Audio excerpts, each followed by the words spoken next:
Oh yeah.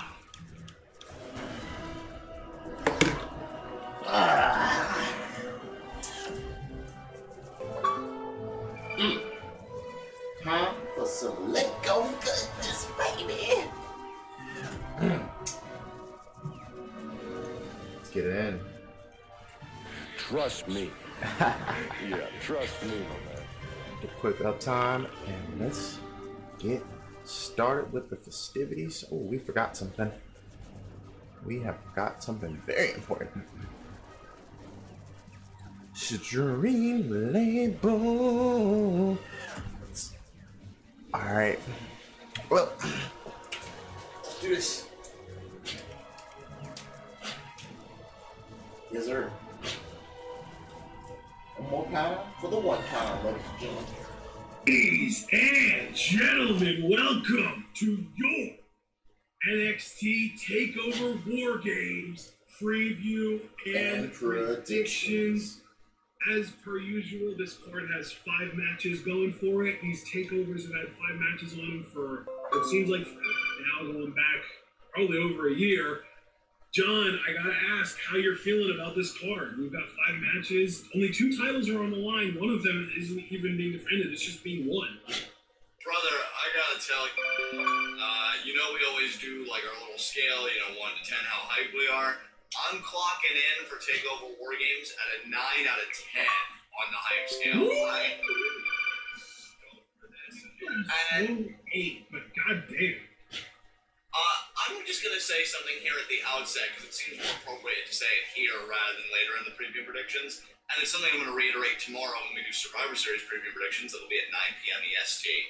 I think what makes me more excited for this than for Survivor Series, I look at Survivor Series, and you can call me cynical if you want, but I feel like they bulked it up with good matches because, we got to drive ticket sales, we got to give Survivor Series the appearance of the Big Four. Whereas with TakeOver War Games, I feel like they're the same kind of quality of matches, but they have a narrative backlog to them. Like, I feel like the narrative led up to these matches authentically and genuinely, which is why I'm more hyped for these, because I really feel like with a lot of Survivor Series, it was very much slapped together at the last minute. Whereas with TakeOver War Games, you see a narrative continuity, you see a consistency here. Down on Saturday, and that's why I think I'm so hyped, because I got to be a part of these stories, and it's been a worthwhile ride. So yeah, 9 out of 10 for me. I am freaking stoked for this. Yeah, that's awesome. I'm sitting at a solid 8 out of 10. Very much looking forward to the card, but I'm not super excited about some matches just because I feel like we're gonna have very predictable outcomes, and I'm not a big fan of that. That's understandable. Let me ask you something right now, bro, because I'm curious to get into your mind. We already know you're sitting at a solid 8, so I'm actually 1 point higher than you in this case. Yeah, because like I'm not as stoked on like, oh my god, match quality, and I'm more of a story-driven person, and there's really only one match on this entire show that feels like it has an amazing story, and the rest are just good. I can understand. I look forward to hearing your thoughts more in depth as we go in this preview predictions, but I just want to put you on the spot real quick and get from your mind before really digging into this card. What match are you looking forward to the most on Saturday? Aleister Black versus Velveteen Dream. And I agree with you. And I love that we'll talk about that when we get to that match, because I'm sure you and I have a lot to say. So what match do you want to start with? Well, I have the match card listed in the description for those of you that would like to follow along with us. And, well, we've got 2 title matches and a War Games match, so there are only 2 other matches other than those that we can talk about before those. And unfortunately, Black Dream is one of them, but that's still the more important and the better built of the 2 non-title, non-War Games matches. So let's start things off with Cassius Ohno versus Lars Sullivan. Yeah, I gotta say, man, like, this is definitely the weakest match on the card. And that's not even so much to try and slight the match, it's just they really didn't get a lot of time to narratively build this, which is kind of a shame because, you know, you're talking about 2 behemoths. I mean, you look at Cassius Ohno, he's fat! And then you look at Lars Sullivan, and he's got such a unique look, and I love how he carries himself. I think these guys were owed a bit more of a proper build, but what can you do? I do think it'll be a great match to legitimize, and that's what I'm going to use here, Lars Sullivan. But I think if he beats Cassius Ohno, it may not be the biggest deal because he's been kind of under the radar recently, but I think, and see, that's the beauty of commentary, mainly Nigel McGuinness and Mauro Ranallo. I think they're going to sell it like a huge deal when Lars beats Cassius Ohno, and given my language, guys, you already know how I feel. I absolutely believe Lars Sullivan is going to beat Ohno here, and he's going to continue to climb up, whereas Ohno, who even knows what his future is going to be, that remains to be seen, but it should be a solid match. Again, the narrative stakes not too high, but it should be a good legitimizing victory for Lars Sullivan. What do you think? I mean, he almost has to win, right? Like, there's no way that they would give him this kind of push, this kind of high-profile match, and then he just loses to Cassius Ohno, who they've done, like you said, basically nothing with. That would just make no sense.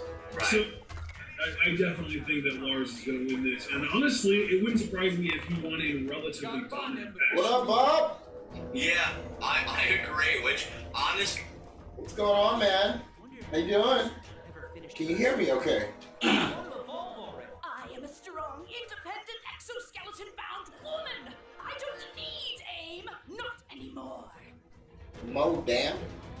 I'm no fool. I know I have long been considered expendable by aim. Time after time, typically I do not like to defy orders from aim. However, aim never ordered me not to turn on them. A rookie mistake. First, we must seek out unsuspecting aim agents and teach them that the action. Yeah, I'm feeling kind of sick, so I'm not really trying to face cam it up today. So I'm kind of looking a little rough. But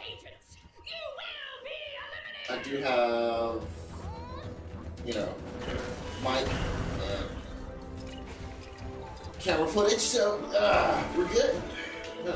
Get mic action going on here. Retaliation. You have a 0% chance of success. This is an interesting side mission. Count more hapless day job aimers. Hopefully, these will be the acts that give my career the boost it needs. I hear Howard the Duck is doing pretty well for himself lately. I love the side missions in this game. They're so much fun. They're just so ridiculous. I'm also digging my Batman. I think I'm going to customize him a little bit more. Change him up a bit. I think I'm going to give him a gun instead of a sword. I think it would fit, you know, drop a line and all that goodness. My mind blast could puncture steel plate. What hope do you have in those beekeeper outfits?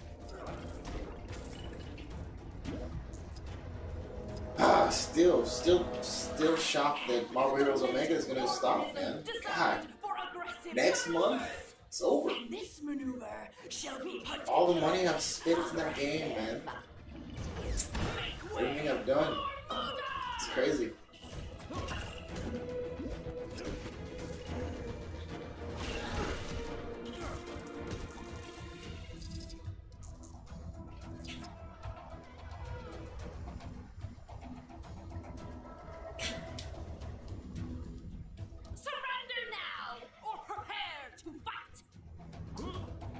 That doesn't remind me of Team Rocket at all. Meow, that's right. Best AIM has to offer. These millennials are pathetic. Aw, not a millennial joke. That's just too easy. Come on, guys, you can do better than that. I'm beginning to feel that this wanton violence may not give me the closure I was searching for. Let's try it once more. See if that makes me feel better. I feel like she's PMSing right now, and that's why I'm having to fight these guys. They won't know what hit them. In most of their cases, literal. Yes! Rip, tear, blast, vengeance!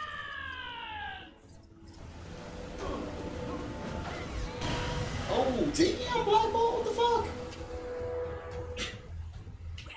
That was fun. For a while.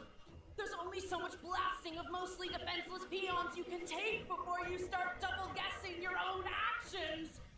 And in reality, still, it's nice to blow up some steam once in a while. And everyone...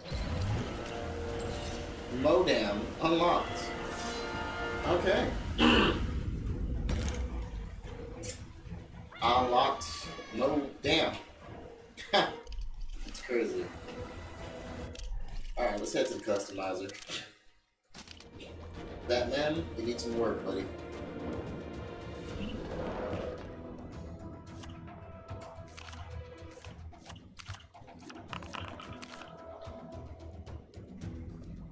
Thank you, thank you. I figured it would be a good way to represent. Alright, Bob. Thanks for coming in, popping in, man, hanging out. Let's see which one of these looks the most like Batman's grappling hook. Well, the ray gun kind of works. That's too big. I think we're gonna go with the fusion pistol. It kind of reminds me of the grappling. And let's see. I should put it in the left hand, but I can't. So make it sort of a gray. Yeah, there we go.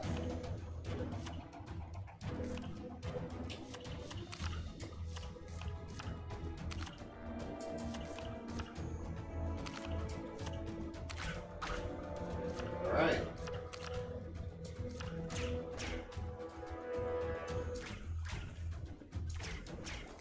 Alright, cool. Bolt damage type, silver bolts, of course. And the bolt color will be... Okay, well I can't change the bolt color. That's cool. And if I hold it... I want a boomerang and gun. I can't do a beam.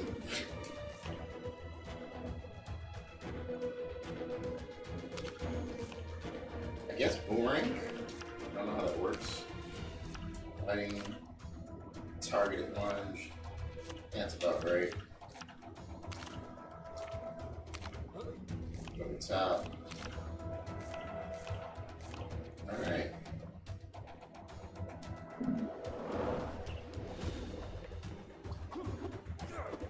That works.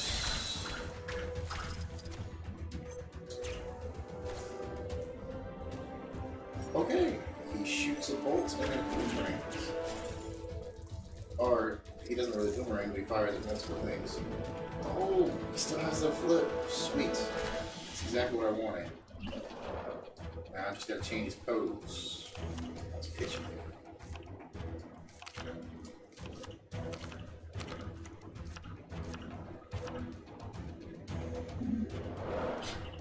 Ooh, I like that one. It's kind of badass.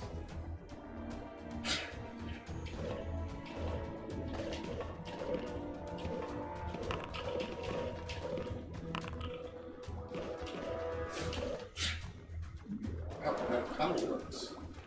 It's not the double jump I want. Alright. Flipping double jump. We got punching, which works. Let's see, I just need something to grapple line. It says that the grapple comes from Citizens with suggestions on how to improve Chronopolis can submit them to the big chasm surrounding my citadel. Well, I need to get some flying done, so.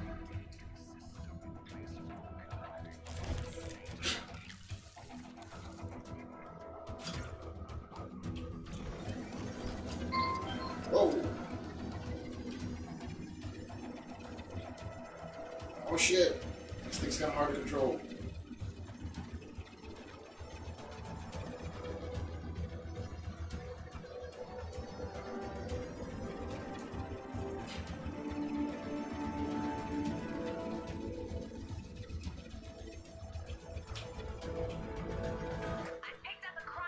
Citizens are reminded that every waking moment of their lives is being Attack! For the glory of the creed!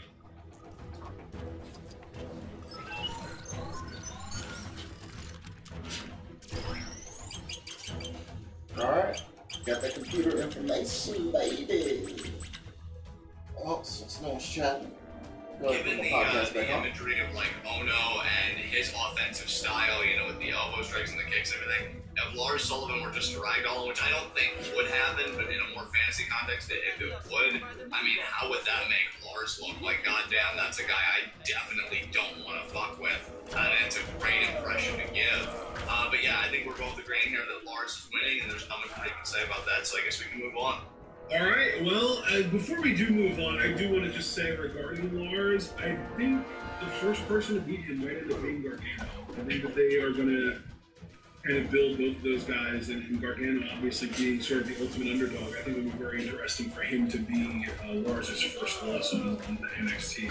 Very interesting prediction. We'll see how that pans out. I'm going to stay mum on it for right now, because I find the direction of both Lars and Gargano to be interesting, but I can certainly co-sign to the sentiment that it really would be a good choice, especially if you give it the proper narrative framework. So, we'll see.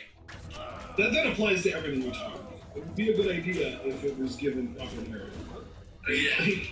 That's pretty much everything we say. Thankfully, though, I mean, I'm more confident in NXT, albeit maybe not by too much, but I am more confident in NXT than the main roster to give it such a framework. But again, we'll have to wait and see what they do with it. I think that's I guess we can move on to our next match then, which is, and I'm kind of stalling in a way because I don't want to talk about this so early. I want to be able to save this for later. But it is the only match left that isn't a title match or a War Games match. So let's get into it. Aleister Black, the Ultimate Dream. I am really curious to know who you're picking to win this match, because I feel like there's been so much narrative build up that we aren't even thinking about, you know, the match and the physicality and the winner at the end of the day, because I haven't really thought much about it myself. Well, before you volley that ball, I was really looking forward to just hearing your full thoughts on this. I think you and I on the Twibot podcast, particularly our NXT episodes, have been so praiseworthy of this feud.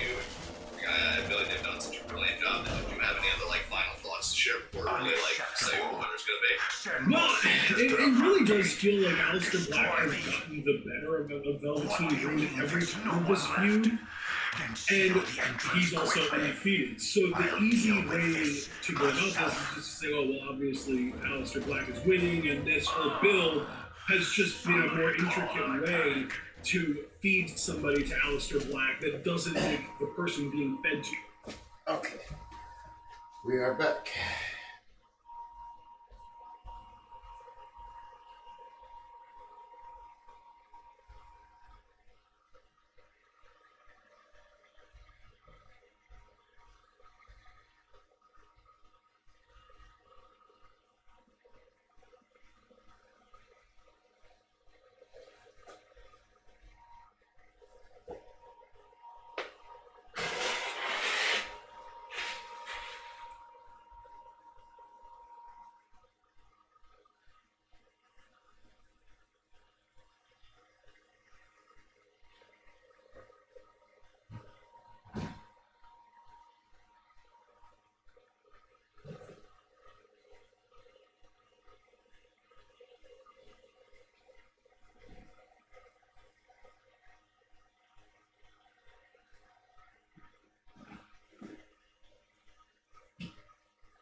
Oh, man. Damn. Woo, my sinuses. Boy. Shit's rough, man. Shit's rough. Alright. Let's get back to the gameplay. Look worse because of how great they looked in the build-up and then just kind of looking strong in the match with him.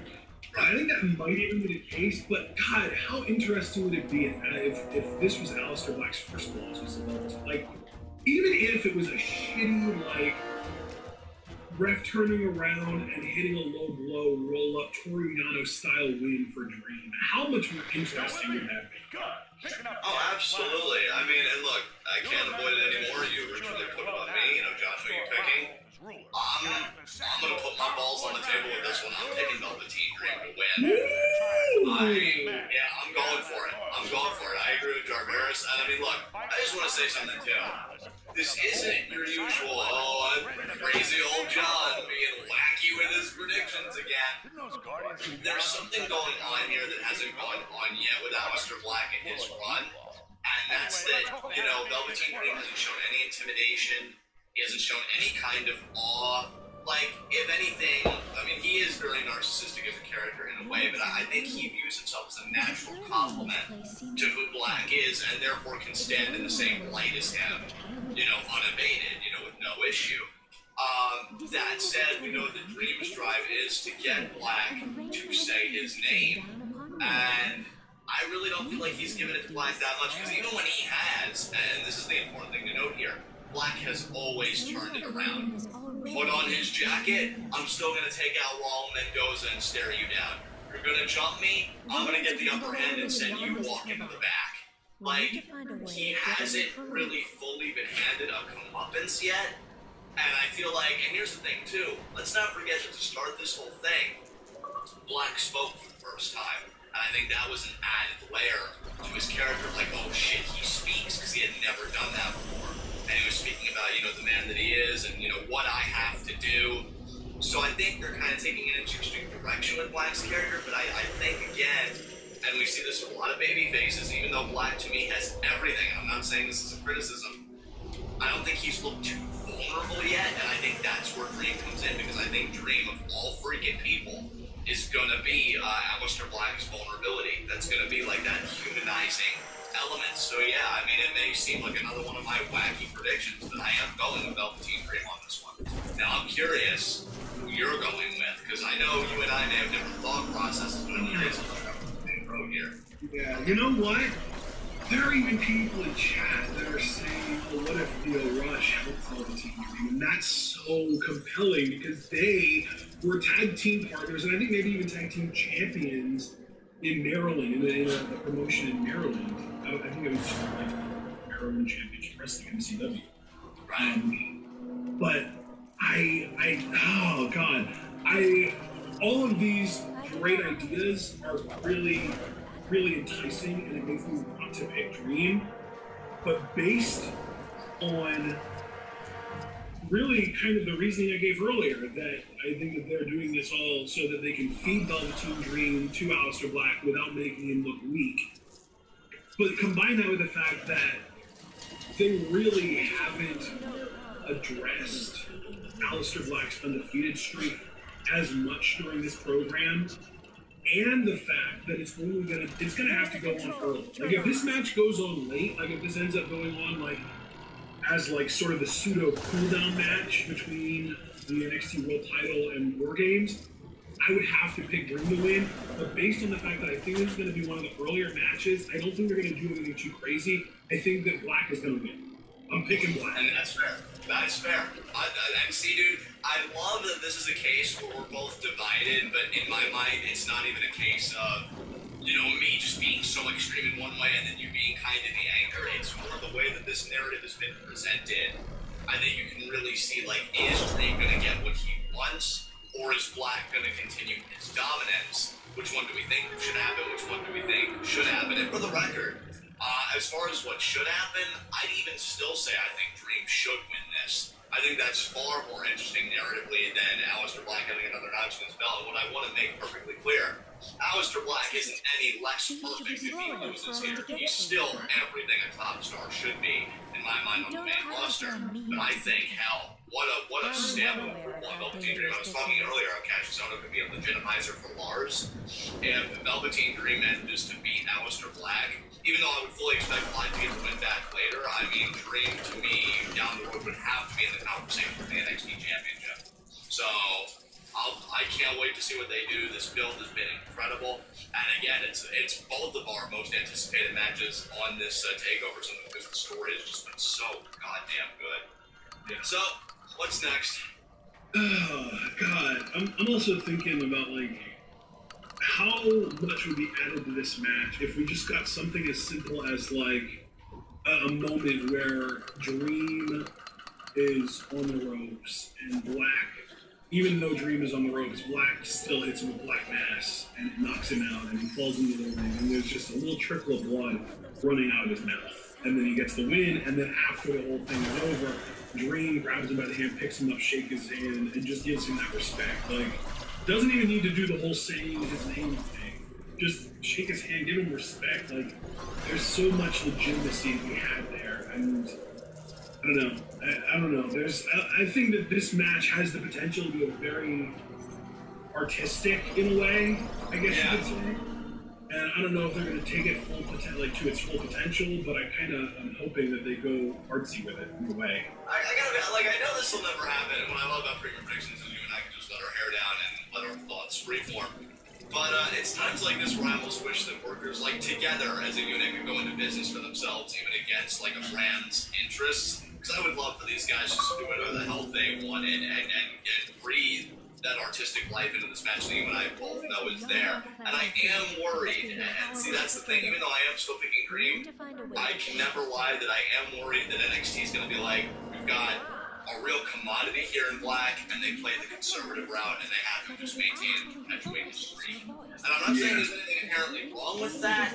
I'm just saying, and you know it's been my criticism of WWE for a long time, there's no passion for possibility to me with a lot of the booking, and this is just another case where it's like, God, this story has been so good, how are you going to punctuate it? But we'll give them the benefit of the doubt, we'll see what they do with it. But for now, that's all I got to say about this match before I get competitive. So, what do we got next on this card? The Women's Championship match. It's vacant right now, but we have a four-way for it on this show, and it's Ember Moon, Nikki Cross, Peyton Royce, and Kairi Sane. No, stop it. All right. Here's my thing about this, okay? We have got 4 women, and I'll be honest, everybody, this is a match I've thought about a lot. You know what? Before you make your pick, let's do something a little different here. Rather than doing this is who I pick, this is who I think's going to win, I want us to make 2 little miniature number lists, okay? Yeah. So the first list, I want you to list from who you think is most likely to win in order from 1 to 4. And then the second list would be who you want most to win from 1 to 4. Okay, well, I'm going to be coy, and I'm going to do the 1 first, because, you know... That's fair, that's fair. I was actually kind of thinking about that, too. I kind of wish I would have said things in different order, so I'm glad you say that. So, Kairi Sane for 1. Right. Peyton Royce for 2. Yep. Ember Moon for 3. Ethan plus 1. Okay. What about you? Do you want me to go want first, too? Yeah, 1 first, and then I'll do a thing, Okay. and then you do a thing. Okay, want 1 Peyton Royce, 2 Kairi Sane, 3 Ember, 4 Nick.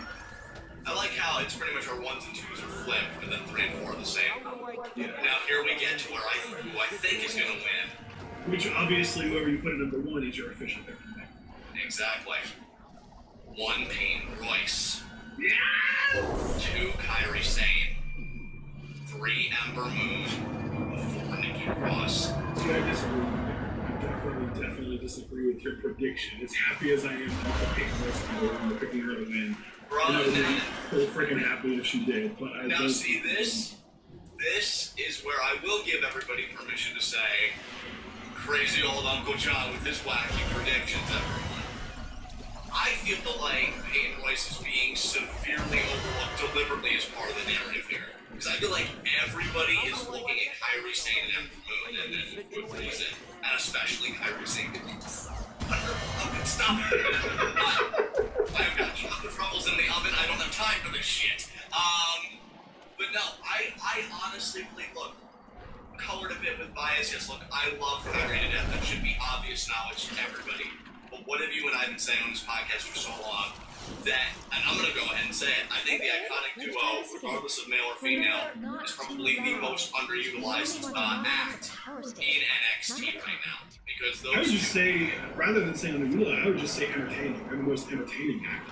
Entertaining, but I don't, but again though, I'm sticking to my guns here. I don't think NXT gets as much mileage out of them as they can. Like, obviously they get some because we see them and they're visible, but to me, these guys should be running the division, and maybe I just have a feeling, you know, because they do the whole story about Peyton qualified but Billy didn't, and Kairi's like intimidating, you know, Peyton, and then she beats Billy. Like, these guys have never really been out of the conversation, but Nikki's so dominant, you recently called her the Kushida of the women's division. Kairi is wonderful, and we all know she has a future, and Ember's that babyface where she's always close but no cigar. I'll be honest with you, I think Peyton's going to be the one to sneak in and pick the goddamn bones. I think she's going to be NXT Women's Champion. And I think either Ember or Nikki is going to eat the pin. Because ain't no way my bestie, Kairi's going to eat the pin. But, you know, I'm sorry, dude. Like, I can't give the biggest justification. I just look at these 4 women, and I say, okay, everybody's looking at Ember and Kairi. Nikki, people are probably getting visibility because sanity, and I think she's a more beloved character. But Peyton, to me, is on the margins. But I think that also makes her so dangerous. So I'm just looking at her, and I'm thinking, it's her time, man. I think she's really going to be NXT Women's Champion, and I'll go one step further again, and I'll say that, you know, Ember will eat the pin. Actually, no, Nikki will eat the pin. Nikki will eat the pin. And, yeah, Peyton Royce will become champion. So I'm curious about you, because, wait, can I take a guess of who I think your number 1 on a thing should be before you say it? You're not going to know it, but yeah, go ahead. You're going to say Ember, aren't you? Yeah, that is correct. Yeah, I'm surprised you got it, but yeah. I'm picking Ember Moon to win. She is number 1 on the who I think is going to win list. And then I think number 2 would be Peyton Royce, 3 Nikki, 4 Kyrie, because I don't think they're going to get the title of Kyrie on this show. And if they do, that'd be awesome. And I know you would be ecstatic, and that would be like the new mark out of the year. That would be great. But I think she's the least likely to win this match. God, if Kyrie wins, it'd be the most good-natured markout I've ever had. Oh, God. You know, Jarveris is right. She has to lose to the Johnny Goodfellow dies. I can't keep dealing with this Dr. Jekyll, Mr. Hyde bullshit. But yeah, you're picking Ember. So you feel like, I don't want to put words in your mouth, I just want to have a dialogue about this. Are you picking Ember because you feel like it's been more of a long-form narrative, like, oh, she was the last person to really push Asuka, she couldn't get it done. Shit. She's been so close to the title, but now it's her time, now that Asuka stepped down? Star-Lord, legendary outlaw. That's not good.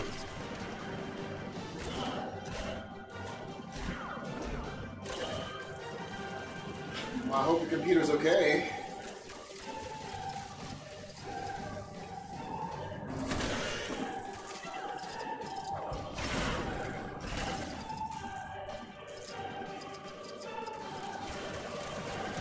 Oh shit!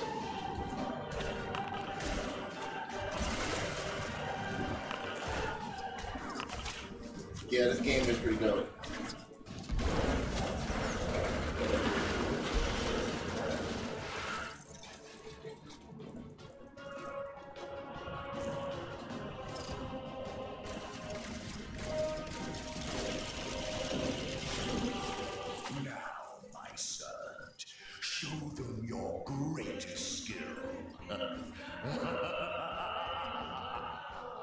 As you command, Master.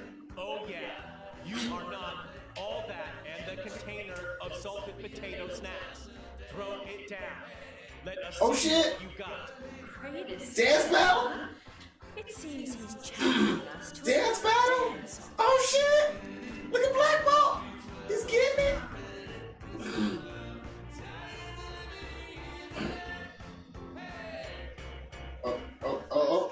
Star-Lord with the running man. Oh shit! Lil Pop blocking. On top rocking. Oh shit! Oh, that was awesome. Black Bolt with the moves. Moves. You got it going. Shut it down, noob. Shut it down. What is this? I did not factor in his fondness for dancing. Oh, whoa. What the heck just happened? No time to explain. You must help us, Space Lord. It's Star-Lord. Not gonna lie, this shit is epic as fuck. If you were waiting for a joke about me having a day, then here it is.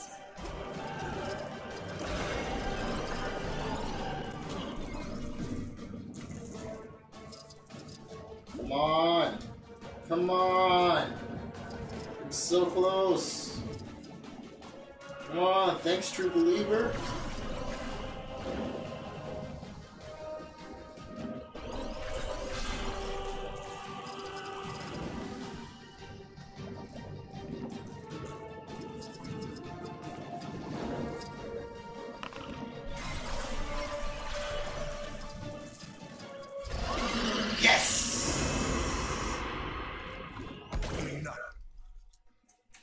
I'll be right back and go check on my motherfucking water.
Alright. We back in the building. Well, I think it's a lot of things with Ember Moon. First of all, what you said, it's a long-form storytelling device. They have been having Ember chase that title for so long now, and Asuka has been the ultimate obstacle that she just hasn't been able to get over. But now Asuka's gone, so there's nothing standing in between her and the title as far as that narrative is concerned. But also, because if you think about the build-up to this match, Kairi, Nikki, and Peyton have all felt very tangential to this story, and Ember Moon is at the center of it. They are building this match around Ember Moon and her story. And I will say the one thing to me that gives credence to what you're saying is that Ember most recently on the Go Home show had the very drag out physical kind of matchup against Mercedes Martinez and still came out on top. I think it's kind of like that final punctuation. Well, and why did he have that match against Mercedes? Because Mercedes said she can't really put it down. Right. We know wrestling. When someone says something isn't going to happen, that probably means it's more likely to happen. Right. So, and combine that with the fact that the reason that I have Ember at 1 and Peyton at 2 is because I really do think Ember's going to win. But if they don't give the title to Ember, I think the most likely scenario is she hits the Eclipse, Peyton pins whoever she hit it with by throwing Ember out. So that, to me, most likely scenario is Ember Moon hits the Eclipse, 3 count, Ember Moon is champion. Next most likely scenario is Ember Moon hits the Eclipse, Peyton throws her out, pins whoever she hit with it, and wins the match. So those are the 2 most likely scenarios to me, and that's why Ember and Peyton are my 1 and 2 respectively. I had a really hard time putting Peyton ahead of Nikki Cross, though, because Nikki Cross is just in that state where they could give the title to her at any point, and I wouldn't be surprised whatsoever, just because of how strong they make her look so consistent. Yeah, bro, the only reason I'm not excluding her, I know I put her at the bottom of that list, but even then... You put her at the bottom of both of you. I'm with you as far as not wanting her to win the title, but you even thought she was least likely to win the title. And to me, she is just as likely to win the title as Peyton or Ember. It really does come down to, I think those 3 women could win the title, and I don't think Kairi is going to, but if Kairi does, I'll be happy. The only person that I don't want to win the title is Nikki, and that's almost exactly why I think that she's going to win the title, is because, of course, the one woman that I don't want to win is the one that ends up winning. That's just my luck. But yeah, Nikki, the way that she's been, and she could do the same thing that I think Peyton would do, is Ember Moon hits the Eclipse on Peyton even, and then Nikki comes in, throws Ember out, pins her. I can see that happening very easily, because you gotta remember, Nikki is the only one of these women that that was in 2 qualifying matches to get into this match, and she got screwed in the first one by Kainara, and then she won that Battle Royal and wouldn't get in. So yeah, the 2 most sort of indicative stories that lead to me to believe that they're the most likely people to win are Ember Moon and Nikki Cross. But Ember's story, I think, is more sort of overpowering than Nikki's, and I think that Peyton is a better foil to Ember than Nikki. So that's why I say Peyton number 2. It also might be my bias picking Peyton number 2. So, hey man, I can tell you bias so perfectly. I think Peyton is so deserving of that title. Not that Ember and Kairi aren't, because oh god, all about the friendship. But Peyton just is part of such a great act, the iconic duo. I feel like they can do such great stuff. And here's another thing we have to consider too, and I'm not necessarily making this as an argument for Peyton winning so much as I'm making this point just for general consideration. The title is vacant, as you and I noted, so you have to imagine that whoever the champion is, and however the finish goes down more broadly, is going to kind of show its hand on where the women's division is going to go now that we finally filled the void that Asuka left.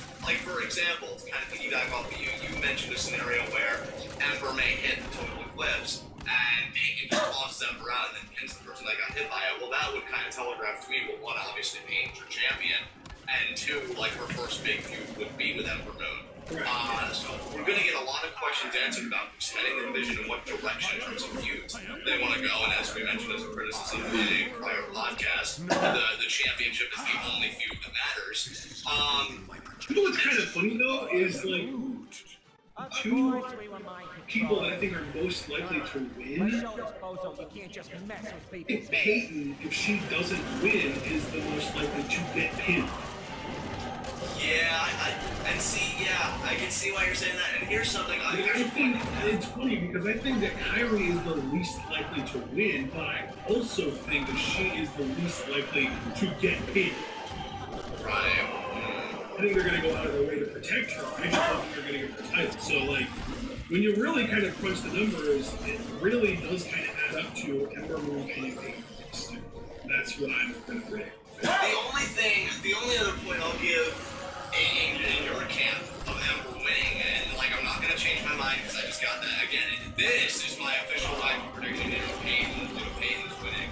But the only thing that makes me think that Ember might flip off, and I've always had this concern with baby faces, way back even when Jeff Hardy was pursuing the WWE title, is how long are people gonna care? And that's my worry. If they didn't have Ember win here, people may not care at the next match gets a crack at the title unless the narrative can sustain interest, which you and I have expressed with WWE that isn't always a given.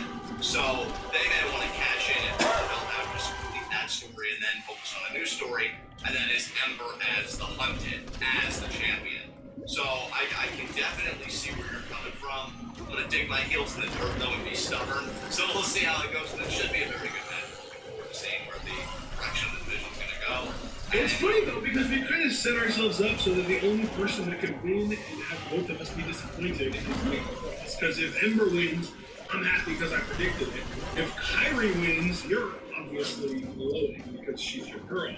And if Peyton wins, we're both ecstatic because she's my favorite to win and she's who you picked to win. So, like, really, it's win-win-win. Screw you, Nikki. Nobody wants you here. Anyway. I'm guessing, what, NXT Championship match is up next to talk about? Yeah, Drew McIntyre versus Andrade Cien Almas. And before you even bother, I'm just going to come around and say, Drew's retaining. Yeah, he is. You know, dude, I'm in love with everybody because I'm sure I kind of telegraphed what my other prediction was going to be, at least as far as this championship match, when I said that Peyton was my wacky prediction. You have no idea how bad I wanted to pick Andrade, and not just because of bias. Like, I really wanted to be given a reason to pick Andrade, but given that he's come out on top against Drew not once but twice, it really makes me think that Drew's going to give it back to him. You know the story that I would love to see, that Andrade wins the title, goes on a great run, but it's ultimately ended by Gargano, you know, bringing that full circle because Zelina threw in his face, so you can't do it on your own. And she really began. If Vince decides to tell Triple H this weekend, hey, I want Drew McIntyre back on the main roster, Drew would have to drop the title to Andrade, and I'd be ecstatic about it.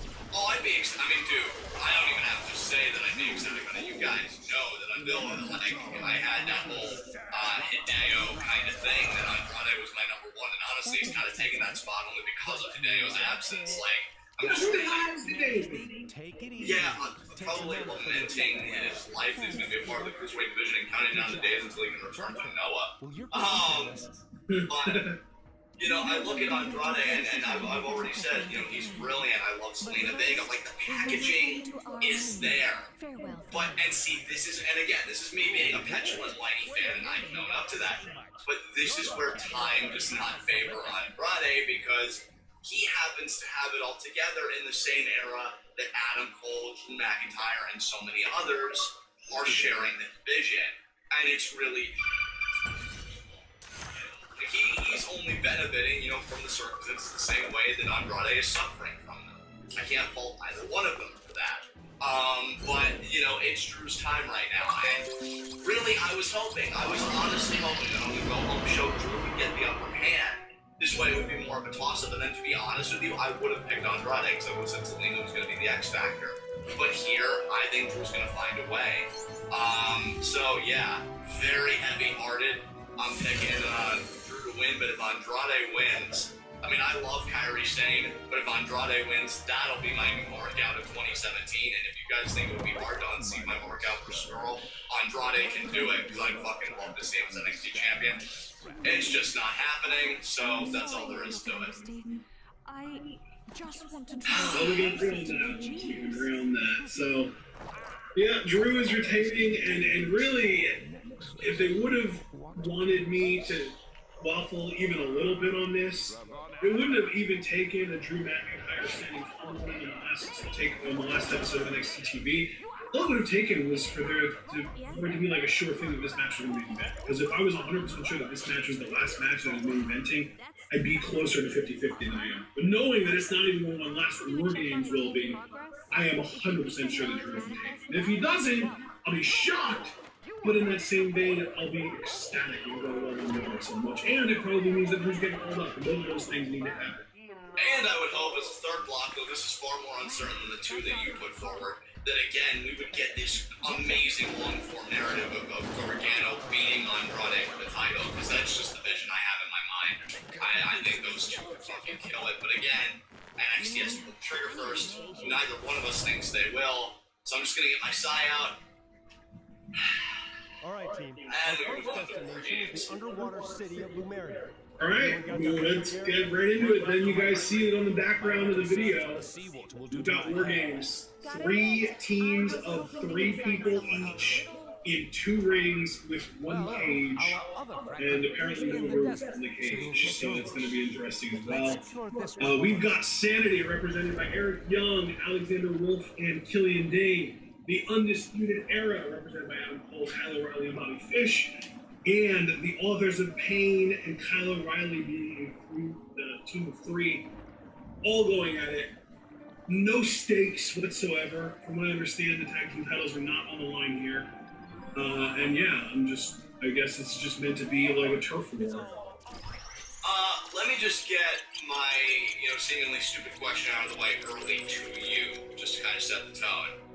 Do you have any inclination whatsoever that Roddy is going to turn on his team and help Undisputed Era win? No. No. I share that inclination somewhat. I don't want to make it seem like it's an overwhelming, Ricardo Rodriguez turning on RBT kind of thing. I don't know real.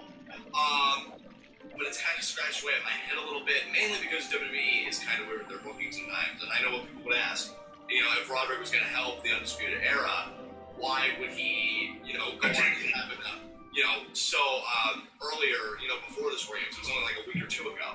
And the answer to that being, I don't know. I just feel like, I don't know, maybe that's WWE's idea of setting up a swerve. But you don't have any inclination that that's happening, so I'm going to have you go first, and if you're not expecting a turn, and the only reason I say that too is because, to your point, there is no title on the line.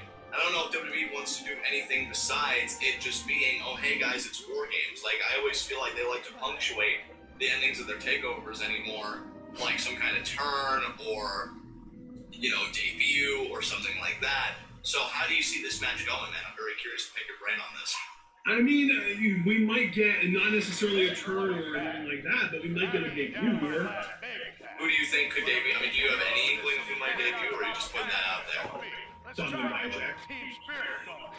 But aligning with who, though? And is that going to be the direction? He's an RH guy. Oh, okay. Yeah, he obviously ROH isn't the only place to wrestle, but that's the only mainstream place to wrestle.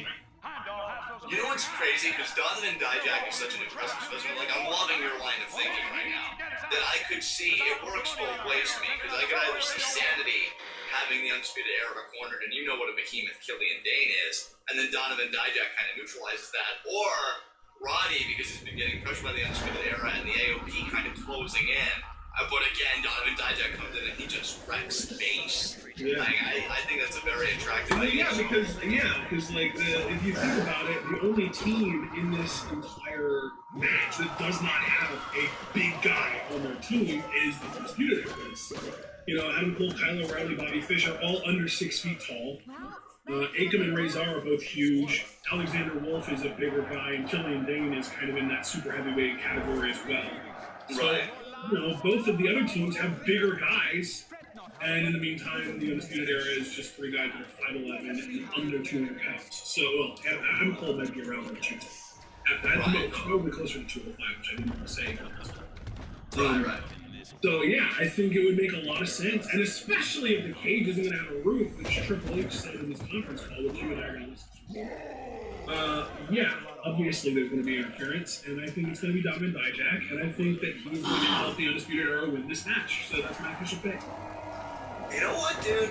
I didn't think it was going to happen at all in this preview and predictions. I was actually thinking it was going to happen on Survivor Series, and it still might tomorrow. But I am going to agree with that prediction wholeheartedly, because before I was just going to say the Undisputed Era was going to win, like you and I didn't disagree about that. But But now, like, you really persuaded me. Like, I feel like your reasoning was persuasive enough that I can co-sign onto a Donovan Dijak debut very easily. I love the way you presented it. And especially because they could easily do the Batista story with Dijak, where he is portrayed as Adam Cole's bodyguard. He is this muscle character. People think he's kind of dumb, and eventually he turns on Adam Cole and takes the title from him. Because by then, I'm assuming Cole will not have the world title. Because I think that's what they're going to do. I think the Undisputed Era is going to do what we wanted Sanity to do that they never did. I think that O'Reilly and Fish are going to probably win some tag team tournament that lets them go after Sanity and win the tag titles from them. I think Adam Cole is probably our next NXT World Champion, considering they've already gotten the team between him and McIntyre. And I think that Donovan Dijak is going to end up being Cole's bodyguard. So that's... And then obviously that would mean that eventually Dijak would turn on Cole and then take the title from him. So yeah, that's... I already have this all planned out in my head, and it's probably not actually going to happen, but it sounds cool in my head. Well, no, man, there's nothing objectionable in my mind to your reasoning, because what do I always, well, not always, but what do I sometimes say about certain main events or certain pay-per-view cards? To me, even though I'm still guilty of doing this, but I don't think you ever really should look at a match in a vacuum. I always look at all parts kind of interconnected with everything else, save for maybe like the lowest level match versus the main event. But I feel like all the other disparate parts share some kind of relationship. And I definitely see a relationship between War Games and the NXT Championship match, to your point. I do think Adam Cole, I mean, hell, Adam Cole debuted attacking Drew McIntyre and posing with the NXT Championship. Drew has not really effectively paid him back for that. So you have to imagine they're going to be on a looking forward to Friday's going to be God damn it. But then you got Fish and O'Reilly, where they're absolutely, in my mind, going to become tag team champions. AOP's time to me is done. And not even in the sense of like, oh, they're trash, although, you know, that's a subjective opinion that I'm not even going to share here. I feel like they're going to be called up soon. So that's my opinion on that. And Sanity, I never really felt like we're going to be in for a long reign because the group just never really measured up to what we thought they could be. And I just see them kind of keeping the belts on for Fish and O'Reilly. Really, the only person that I'm curious what they're going to do after this is Roderick Strong. Because if he's not turning heel, which again, I do agree with you, despite the small, like, scratching in the back of my head, like, yes, indulge the dark side.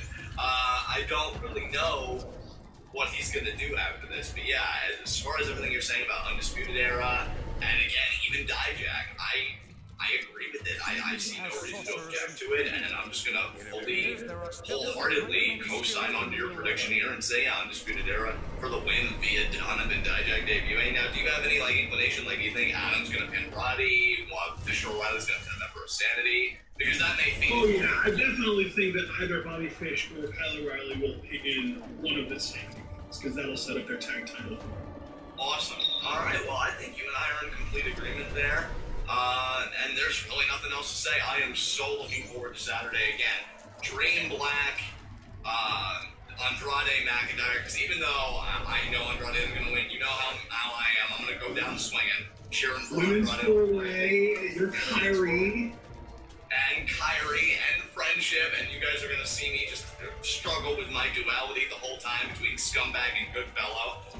And then War Games, which would be my first War Games, and really both of our first War Games we established on our NXT review of the Go Home show. So, yeah, I can't wait for this. Is this the first time that a preview predictions video has ever been longer than the Go Home show review? It might be. It might be. Yeah, because our takeover, or our NXT Go Home show last night was under a half hour, and we've gone for almost 40 minutes here, so. Right. Well, yeah, I'll let you take us home. All right, guys. Well, hopefully you all enjoyed our preview predictions here. Let us know what you expect to happen on this show down in the comments once this video is fully processed. Of course, remember to like the video, subscribe if you haven't, and once you do subscribe, remember to click on the little bell icon that pops up. Notifications whenever we go live, which is basically never. Follow us both on Twitter, like the official Facebook page, check out the subreddit. Of course, if you're interested in supporting us, you can do so on either Patreon or Teespring. All you gotta do is go there, check out the merch, pick out something you like and buy it, and we will get a portion of the proceeds on that And then on Patreon, you can donate as little as $3 to get rewarded. $3 reward is Discord access. If you do get into the Discord, you get to kind of hang out and talk with really tight-knit community that is the most hardcore football fans and John and myself. Of course, then that also accumulates so you can buy live reaction requests. Also goes into the community pod that will eventually, hopefully, add up community goals that will allow us to live react to progress every week. Hopefully, by the end of this month, so we can do that in December. And that's about all I gotta say, guys. So we will see you all tomorrow night for our Survivor Series preview and predictions, and then of course Saturday for Takeover War Games live reactions, and Sunday for Survivor Series live reactions. We will see you guys tomorrow night, and of course remember, it's day 2.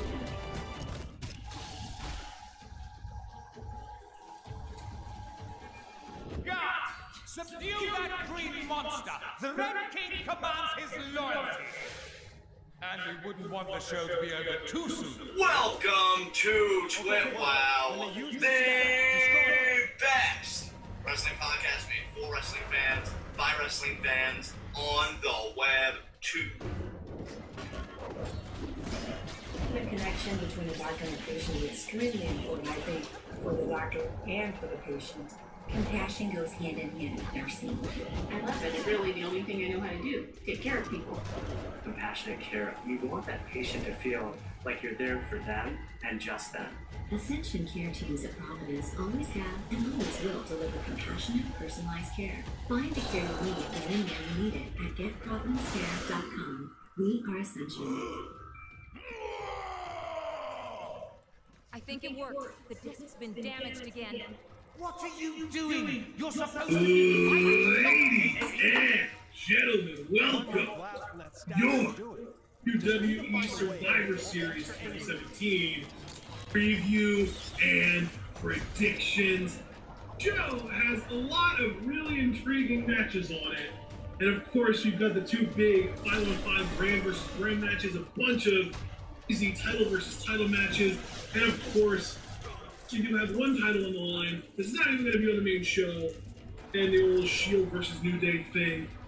Still, it should be a pretty interesting show. I really do have a lot to say about it, but John, I want to know how you're feeling right now. Here's my thing, brother, in all sincerity. Kind of where I am, and I'll let you guys know why I'm not more excited about it once John gets done giving us his thoughts. I mean, dude, here's the thing. You guys heard our Takeover preview predictions, which if you haven't, there's still time because the show's tomorrow. I would go back and listen to that as well because we're hyped for that show.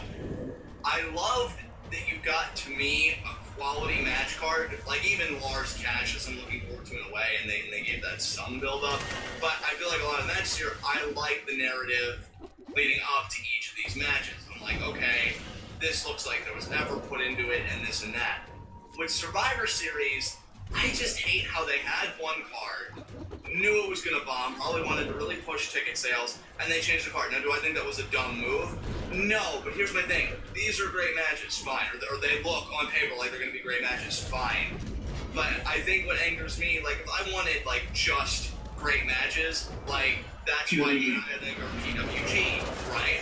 WWE, their big thing is always the entertainment. They even say it themselves. We're not a pro wrestling company, we're an entertainment company. Well, I find a good story, as, you know, Lucha Underground has proven time and time again, better than anything. And I think what makes me the angriest, I'll give you one match as like a snapshot of why I'm like so miffed with this show.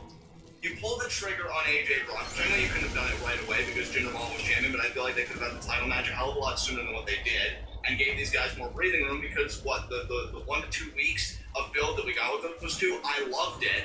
And then I'm thinking, well, imagine if we would have gotten a whole month of that. You know, it just, really what this pay-per-view shows to me is everything we've been hearing for the longest time, that WWE doesn't do long-term planning anymore. It's no longer that company that the day after, you know, WrestleMania 30, they're sitting around a room, what are we going to do for WrestleMania 31? Because this, to me, just reeks of desperation to make a compelling card. And I'll probably buy into it when we're watching the show, but if you ask me for my honest hype level, I'd give it a 7 out of 10. Whereas with TakeOver, I was a 9. I'm 2 notches below for this show. You know what? It's funny because I'm always a little lower than you, and believe it or not, I'm the exact same amount lower on this card than I was for TakeOver compared to you, because you are 2 notches lower. I'm 2 notches lower, because remember yesterday I was at an 8 out of 10 TakeOver. I'm at a 6 out of 10 for Survivor Series. And we just got a $2 super chat from James. He said, hi, like the video, which, yeah, I mean, if you're here, please do like the video. Then he just said back to Pokemon, bye. So he's going to go back to playing Ultra Sun and Ultra Moon. And hopefully he keeps our audio on so that we can at least hear what we have to say. Yeah, well, that's good, because he knows that if he didn't listen to us, there'd be a lot of consequences for his behavior later. But, wow, so you're at a 6 out of 10 for this. So, I'm not excited, but, and this is kind of where I wanted to step in here and say the reason that I'm not excited about this show is because there are literally no stakes at all for any match outside of the pre-show, which you and I aren't even going to watch to begin with. yeah.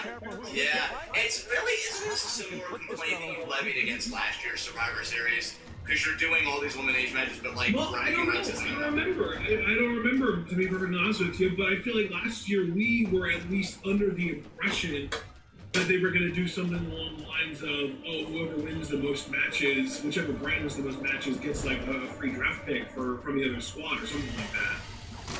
Yeah. But this year, I mean, I don't know if around preview predictions time last year, I was just as disappointed because we didn't get anything like that. But this year, we have nothing. Like, yes, are these matches most likely going to be good? Probably. Most likely, at least 3 or 4 of the matches on this card are going to be good to great. But do I have any reason to care about any of them, other than Vince McMahon joking himself off trying to figure out which show he likes better? No. Right. Yeah, I get what you're, because the idea to me of like, oh, brand supremacy, to me that's such like an abstract concept. You know, like it's intangible, like what am I supposed to do with that, right? Whereas if it's like, oh, if I beat you, maybe I get to control your show for a month, or maybe I get to take amount of stars away. Like, that's something I can sink my teeth into. But this whole concept of brand supremacy, like what does that mean when you control everything, when the WWE controls everything and WWE is still the winner? Now, if this was, say, WCW versus WWE and they agreed to do this and like, oh, we'll work everybody, and they tried to run with like, you know, brand supremacy, like it's a better wrestling promotion, I think you could get away with it. But the WWE juggernaut still wins everything, so how can I get excited when I already know who's really winning in the end? I don't know, man. It really doesn't sit right with me. I can see where you're going with that. And yeah, like again, this card on paper looks loaded. It seems like it has matches it'll probably get sucked into. So I'm saying that now just so people are like, oh, you said you weren't hyped for this. No, I mean, a good match is a good match. But I'm always going to be thinking in the back of my mind, man, I really wish the story was better for some of these. So I guess I'm ready to really start unpacking this when you are now. Well, that makes one of us, because I want to kind of bounce off of what you were saying about how, you know, it doesn't really matter which squad wins, and we've already seen that, because if you remember last year, the SmackDown men's squad won their match. Raw won as far as like the majority of the matches won, and yet we saw no repercussions at all. Like, I think it's pretty safe to say that Raw was getting the WrestleMania main event regardless of who won. And that was a suggestion that I saw was, oh, well, what if the winner gets the WrestleMania main event? But we all know that they're not going to put a SmackDown match at the end of the card over the Roman Reigns match. Like, that, at the end of the day, that's all that matters. So even if SmackDown would somehow manage to win, which once we get into predictions, you'll find out that I don't think it's going to happen. But even if SmackDown would manage to win, it still wouldn't matter, because they haven't established any reason for these brands to want to win their matches respectively. It just really irks me that we're going into a show that the most stakes that are on the entire show are in the pre-show. Yeah, and you know, dude, like, I could maybe make an argument for Team Raw versus Team SmackDown, like, that the stakes would be, you know, more on Kurt's side, because even though Stephanie has an exclusivity setup, which to me is exactly the problem, it really does seem like if Kurt doesn't deliver, he's fired, you know, because it really seems like Steph's wanting to get rid of his ass. But then again, if I'm honest, and this is only me speaking for myself, I mean, I don't want to speak for you or our fans, I really don't care about Kurt Angle. So even that, if you wanted to make the argument that that was a stake that you could get behind, like, oh, Kurt doesn't deliver, you know, we may see him gone. He just came out of WWE. Like, I like Kurt as a person. It seems like he's turned his life around. I'm happy for him for that. But really, as get the occasional in-ring match that he clearly wants to do. As a GM, he really does nothing for me, which is disappointing because I actually had hopes for him, you know, to be that goofy comedic Carnango and play so well off of everybody. I feel like he really hasn't done anything for Jason Jordan. Then again, you know, he's not a miracle worker, so maybe that's unfair to Kurt. But yeah, I really don't care about Carnango. So even if somebody were to make the argument, well, John, it seems heavily implied that Steph's very displeased with Kurt, and if he doesn't come through, he's fired. Even that wouldn't be enough really for me to say, like, oh, go Team Raw, or oh, I can't wait for this match, because it's just not a great narrative weight to hold it on. So yeah, I completely agree. You know, it's funny, James is even in chat saying that he likes Meltzer's idea where the show that wins the most matches gets the first, or gets the final 15 entrances in the Royal Rumble. Losing show gets the first 15. I almost think that that's too drastic. I would say, I would even go as far as to say that I would be more interested if the winning show got even numbers in the Royal Rumble and the losing show got odd numbers, because that would guarantee that the losing show would get number 1 and the winning show would get number 30 without making it that lopsided. What up, lads?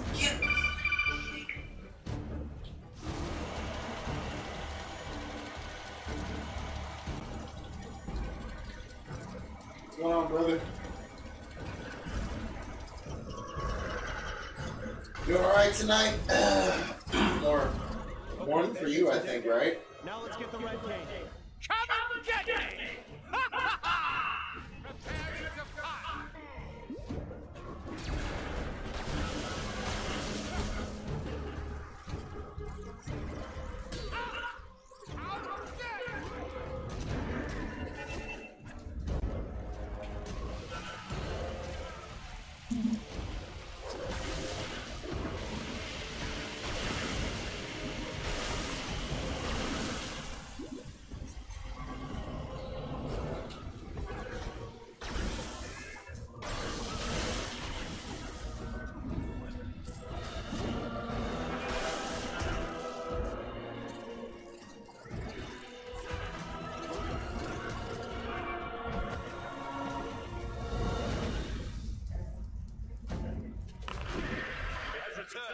Watch out! Alright, alright. No light, ugly snake. Yeah, that's understandable, man. Got some stuff going on, brother.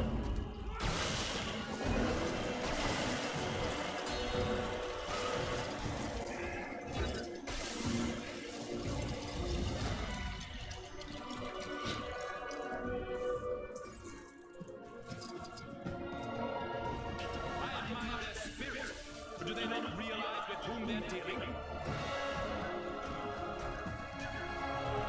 Come on, Thor. Hold them off, baby.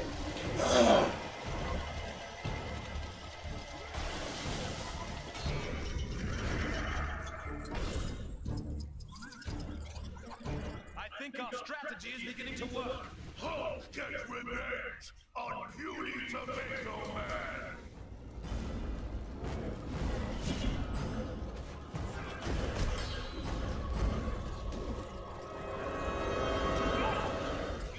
Media peasants!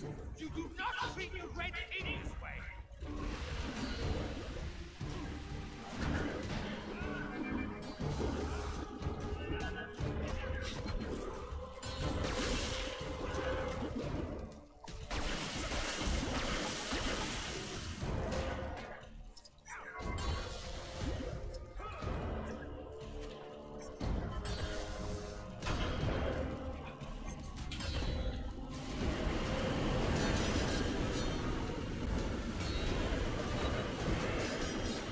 Okay, I admit, that was dope.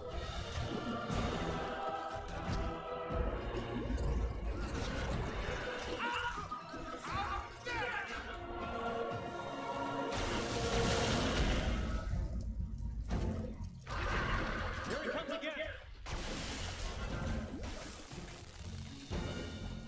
Oh, man. Come on.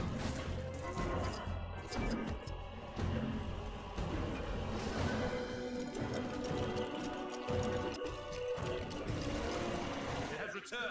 Watch out!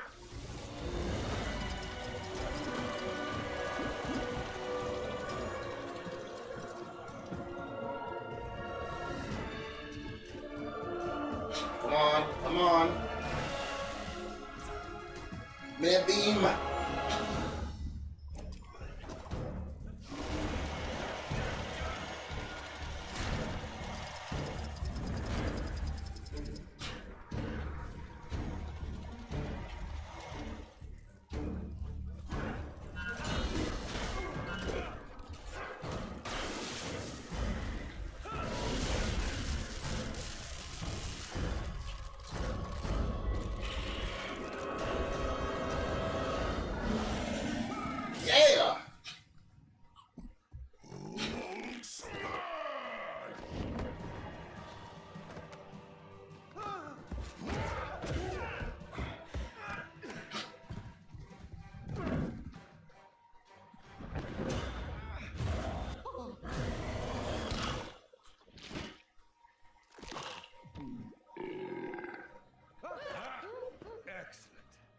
Now that he's out of the way, I will gladly accept your surrender. As I was saying, your surrender.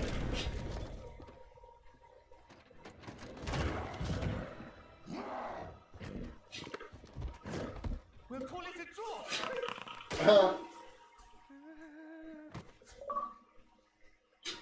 Freaking Hulk, man. So good.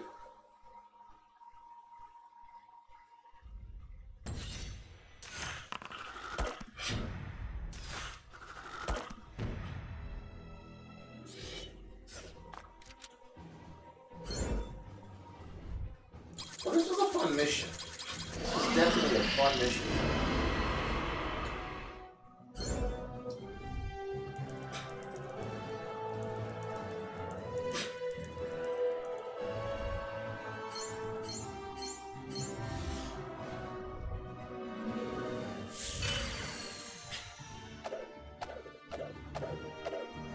Alright, looks like I unlocked Hulk. Nice. Get the classic Hulk. Got Hulk with Thor Ragnarok outfit. It's awesome.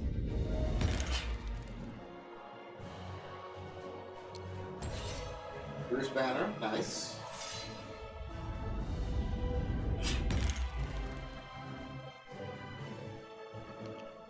Bruce Banner, Thor Ragnarok.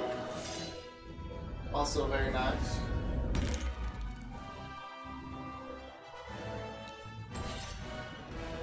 Got the Chrome Warrior.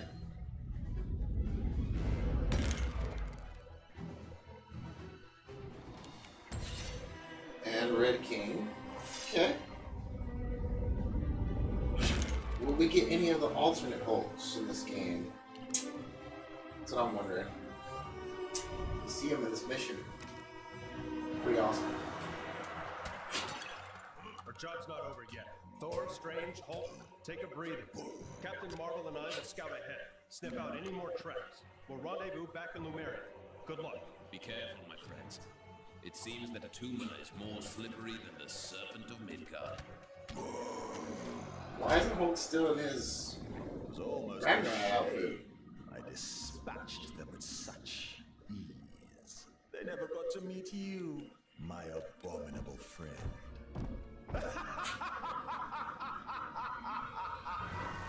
You two need to make up and shake hands.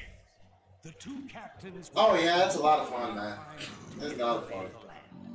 We need to make haste. It's pretty dope. I see you when you get back, man. If you know, if you want to come back in.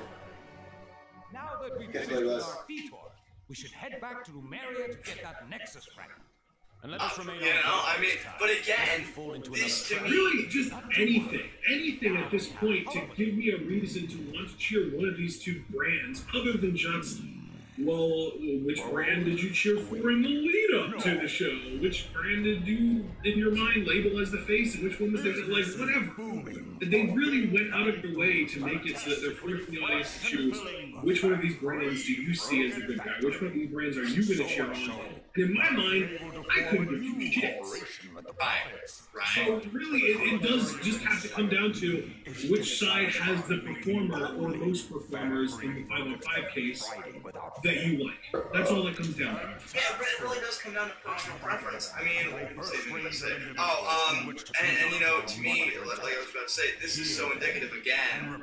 There is no long-term planning. There's no, and I keep saying it, there's no passion for possibility. Yes, you've given us John Cena. Yes, you've given us Triple H. You know, on opposing teams. Yeah, Kurt Angle's leading his team. Yeah, Shane's leading his. But like, to me, and this just further like intensifies our point in my mind. You're putting bodies of that quality and that significance, because hell, you can say what you want about Shane, but he's commissioner of one of the freaking shows, so he's like putting his neck out as the leader, as, you know, the guy running all this shit, but it means nothing.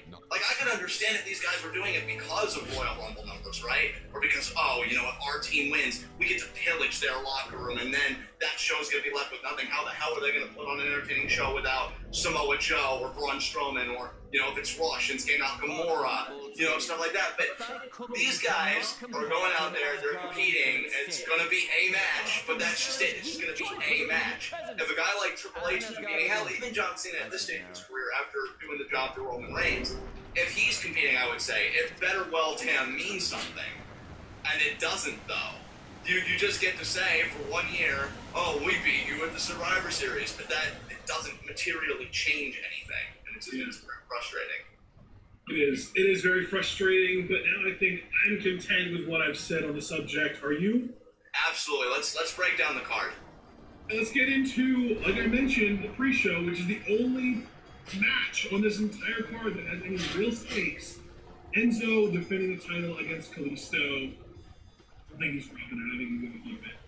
Yeah, look, here's the thing. I know Alex Osler, I don't know if he's still listening or not, but I know, like, he's a big fan of 205 Live, and I do like quite a few of the acts on there. It's one of the reasons why it's so upsetting that it's so constricting. But I do think you have something worthwhile in Enzo Amore. I think it'd be foolish to have him drop the belt. I'm telling you, if you want the Cruiserweight division to matter, keep him as your heel, have him ramp it up, but then really get a babyface, because I have no problem with Kalisto personally, but I really don't know if he connects as well as he could, you know, with the crowd, because yeah, he's got an exciting repertoire. Guy can't talk for fuck all, though. You know, I've been a big advocate for people like Cedric Alexander. Hell, I think it was you that even said that Drew Gulak might turn face in the future and go after Enzo. That'd be freaking great, because I could see the crowd going crazy with Drew just twisting Enzo like a pretzel. Yeah, honestly, I was even, before you even brought it up, when you threw the ball back to me, I was going to bring up, I think Gulak is going to eventually be the one to take the title off Enzo.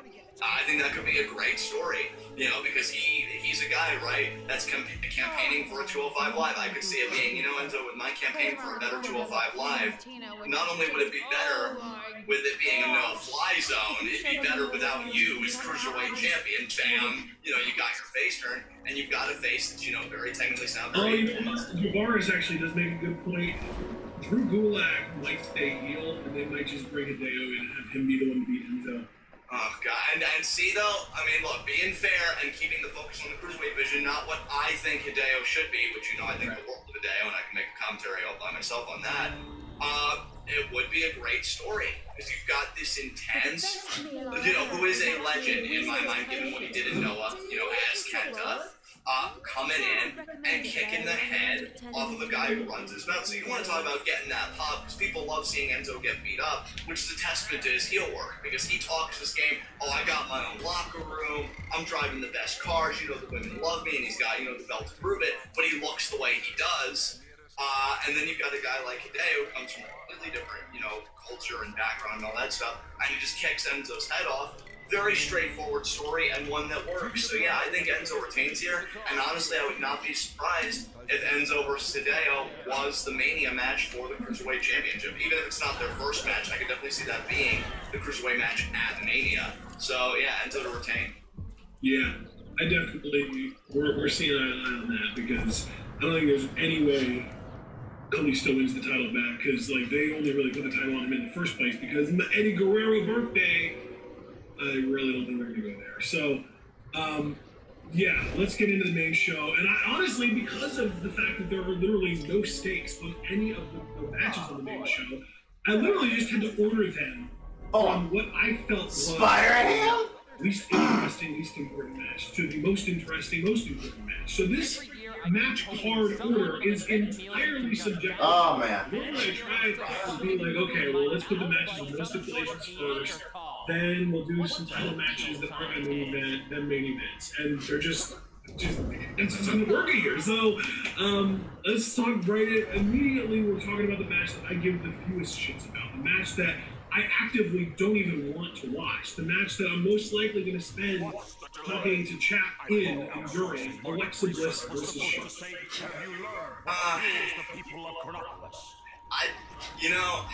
I really don't even know what to say about this match in terms of a prediction. And I'm probably going to say this about a lot of these matches, oddly enough. Yeah. I'm just going to go with Alexa Bliss. I don't know. Actually, no, wait. No, you know what?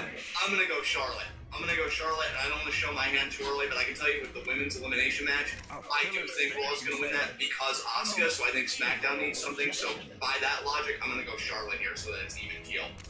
What about you? Who do you think's winning? This is based almost exclusively on my own ability to kind of manipulate what mood I'm in. I'm picking Charlotte because then I know that if Charlotte wins, I won't be happy, but I'll at least be able to fall back on and see I called it. If Alexa wins, I won't have called it, but I'll be in a better mood because Charlotte didn't win. Yeah. So I'm picking Charlotte based on my own mood. Whatever does it for you. Interesting though that you may differ in my logic about the women's elimination match, and we'll get to that. I don't know. Are we into that next, or is that a little later on the card? That's a little later. That's middle of the card right now. All right. Well, then what comes next? So Cesaro and Sheamus versus the Usos. I'm gonna tell you that since you already signed, I'm gonna just go straight into it. I've got the Usos winning this. I think because of the fact that Cesaro and Sheamus they didn't get screwed into the titles, or out of the titles. They kind of got screwed into the titles. Like they were the benefactors of another team being screwed out of the titles. And because of that, I think that they're going to kind of do the story of like the New Day cost Raw by preventing the Shield guys from being able to go against the Usos in that tag team match, and Cesaro and Sheamus are going to lose. I think Cesaro and Sheamus might get punished for losing by having them defend the titles against Rollins and Ambrose again, and they might lose them to it. So yeah, that's my prediction. Yeah, honestly, I was a bit more hyped for this match when it was Usos versus Rollins and Ambrose, but what we got instead with Rollins and Ambrose, I am very much looking forward to, and we'll get to that later. To me, Usos win. And that honestly is a very biased pick because I love what the Usos are doing, and I'll be actively rooting for them. The bar has grown on me slightly, so it's not like I'm totally hating on them either, but I'm still a curmudgeon that thinks, what was that? Oh, I know. But I'm still that curmudgeon that's like, oh, Cesaro should be doing singles, and I'm not giving it up, and I'm not going to lie about giving it up. So, yeah, Usos for the win. Hopefully it's a good match, but what has hope ever gotten us, huh? So there you go. Third match, and really the only title versus title match other than the world titles that's gotten any degree of good build at all. The Miz versus Baron Corbin. I've already said I think the Miz is going to play the babyface in this match. I think Miz is going to be received as a babyface. I think he's going to kind of do what he did at WrestleMania against John Cena and kind of pander to the crowd a little bit more. I think that the Miz is going to really ham it up in this, but because of that, I'm picking Corbin to win. Interesting. You know what? I'm actually going to agree with you, though, that Corbin's winning, because here's the thing. He's got to save face.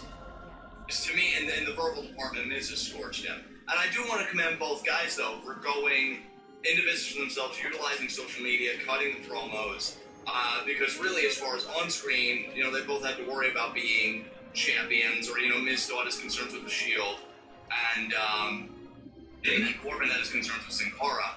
So, and now they're meeting, and I thought the promos were great. I commended both guys. Honestly, when you look at the build and you look at what these guys tried to do with it, these guys probably gave more effort than Creative gave for most of this card, in my opinion. So I commend them for that. But yeah, I do think because Miz owned Baron in promos, he's got to deliver here. So I am going to go with Corbin beating Miz. I'm not even keeping a tally with which SmackDown people I pick and which Raw people I pick. But yeah, I'll go with you on Corbin winning here. Yeah. All right. Well, I mean, we're already getting into our first Survivor Series match. And by the way, in case you hadn't noticed, I've kept all three matches so far being won by SmackDown. I've got Charlotte beating Alexa, I've got the Usos beating Cesaro and Sheamus, I've got Corbin beating The Miz, and then we get to the women's 5-on-5 match. And I'm picking Raw exclusively because of Asuka. Like, I don't care, anyone else, doesn't matter. Asuka being on this team tells me Team Raw is winning. We do have a mystery partner on Team SmackDown because it's Becky, Carmella, Naomi, Tamina, and then to be announced. And there have been rumors it might be Paige. I have no clue who it is, and quite frankly, I don't care who it is because whoever it is they're not ready for Asuka. Yeah, I mean, bro, we were playing Rocket League the other night, and I told you straight up as we were talking about this card that Asuka's credibility is such, and I wouldn't even be surprised if WWE did this to prove a point, that Asuka could be in a 1-on-5 situation, and I would still pick her to win. Like, I'm sorry, she's got that armor for me right now. So with 4 other people backing her up, who I don't even really think that she needs me. And especially because one of those 5 people, one of those 4 people, as you said, the 4 people backing her up, one of them is Nia Jax. Right. And I would love if she got bitched out the way she did last year. But that's I mean, yeah, it wouldn't surprise me if they did Becky tapping her out just to make a potential storyline if one of them would get drafted to the other shows and they worked on the same show. They could do like a storyline with that, or Becky has Nia's number. But I do think that Nia, just in general, isn't as nearly as well protected as Asuka, but this is post bitching about her position in the company, Nia. So she's got that little bit of extra armor now. Yeah, that is true. That is true. But even so, like, I'm telling you, and I do mean it as a compliment to Asuka, and I guess, like, how she's been written all this time, because my perception of her, and I've always said, you are what you're booked. If I'm perceiving you a certain way because of your booking, I'm sorry, that's just what you are. She's untouchable to me right now. Until they really build up an opposition that I'm like, oh shit, Might Day, which the last time that happened was Ember Moon. I'm telling you, she could hand all 5 women their asses by herself. She doesn't even need these 4 scrubs as far as I'm concerned. No disrespect to Sasha Banks, I know Asia's in chat, but seriously, like, Asuka to me is on another level entirely because of the booking. So yeah, absolutely Team Raw all day, every day, and I almost feel ballsy enough to say that Asuka will be the sole survivor on her team, just taking care of business, but I won't go that far. Wouldn't be surprised if they did. The funny thing is, I was thinking, like, we might get, like, a damn close to a clean sweep here. Like, Raw might win this, like, 4-0, or, like, 3 or 4 or 5-0, like, dominant victory for Raw. Like, I could see... I honestly, like, you look at Team Raw, and the only person that I... Give me a sec.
Who wants to melt the polar ice caps, and only because it means more territory for us.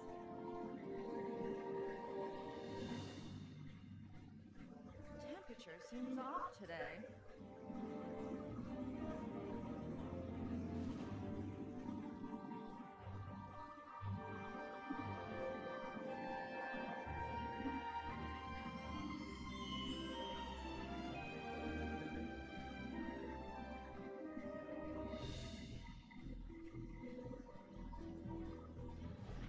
Just common courtesy that we speak the same language as our guests. Strange new visitors.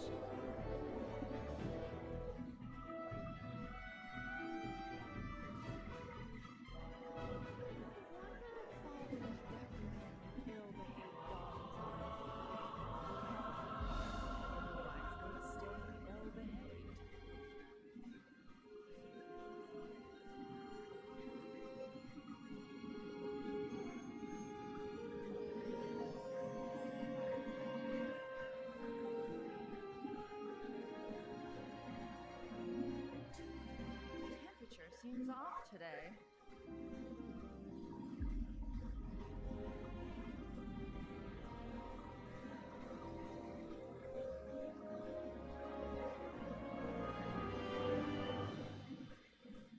So I said to him, there's something very fishy about that story, to which he responded, I was telling you about my latest catch. I don't know what you expected.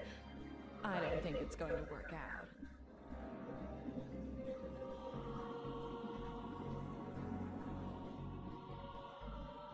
Lemurians generally prefer not to involve themselves in the affairs of air breathers.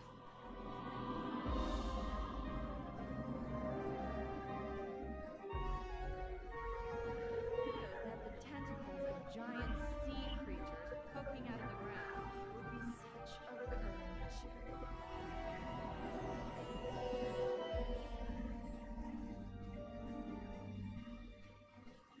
So I said to her, "You're so shallow." Then she said, "Really? A death joke? I thought you were better than that." And that was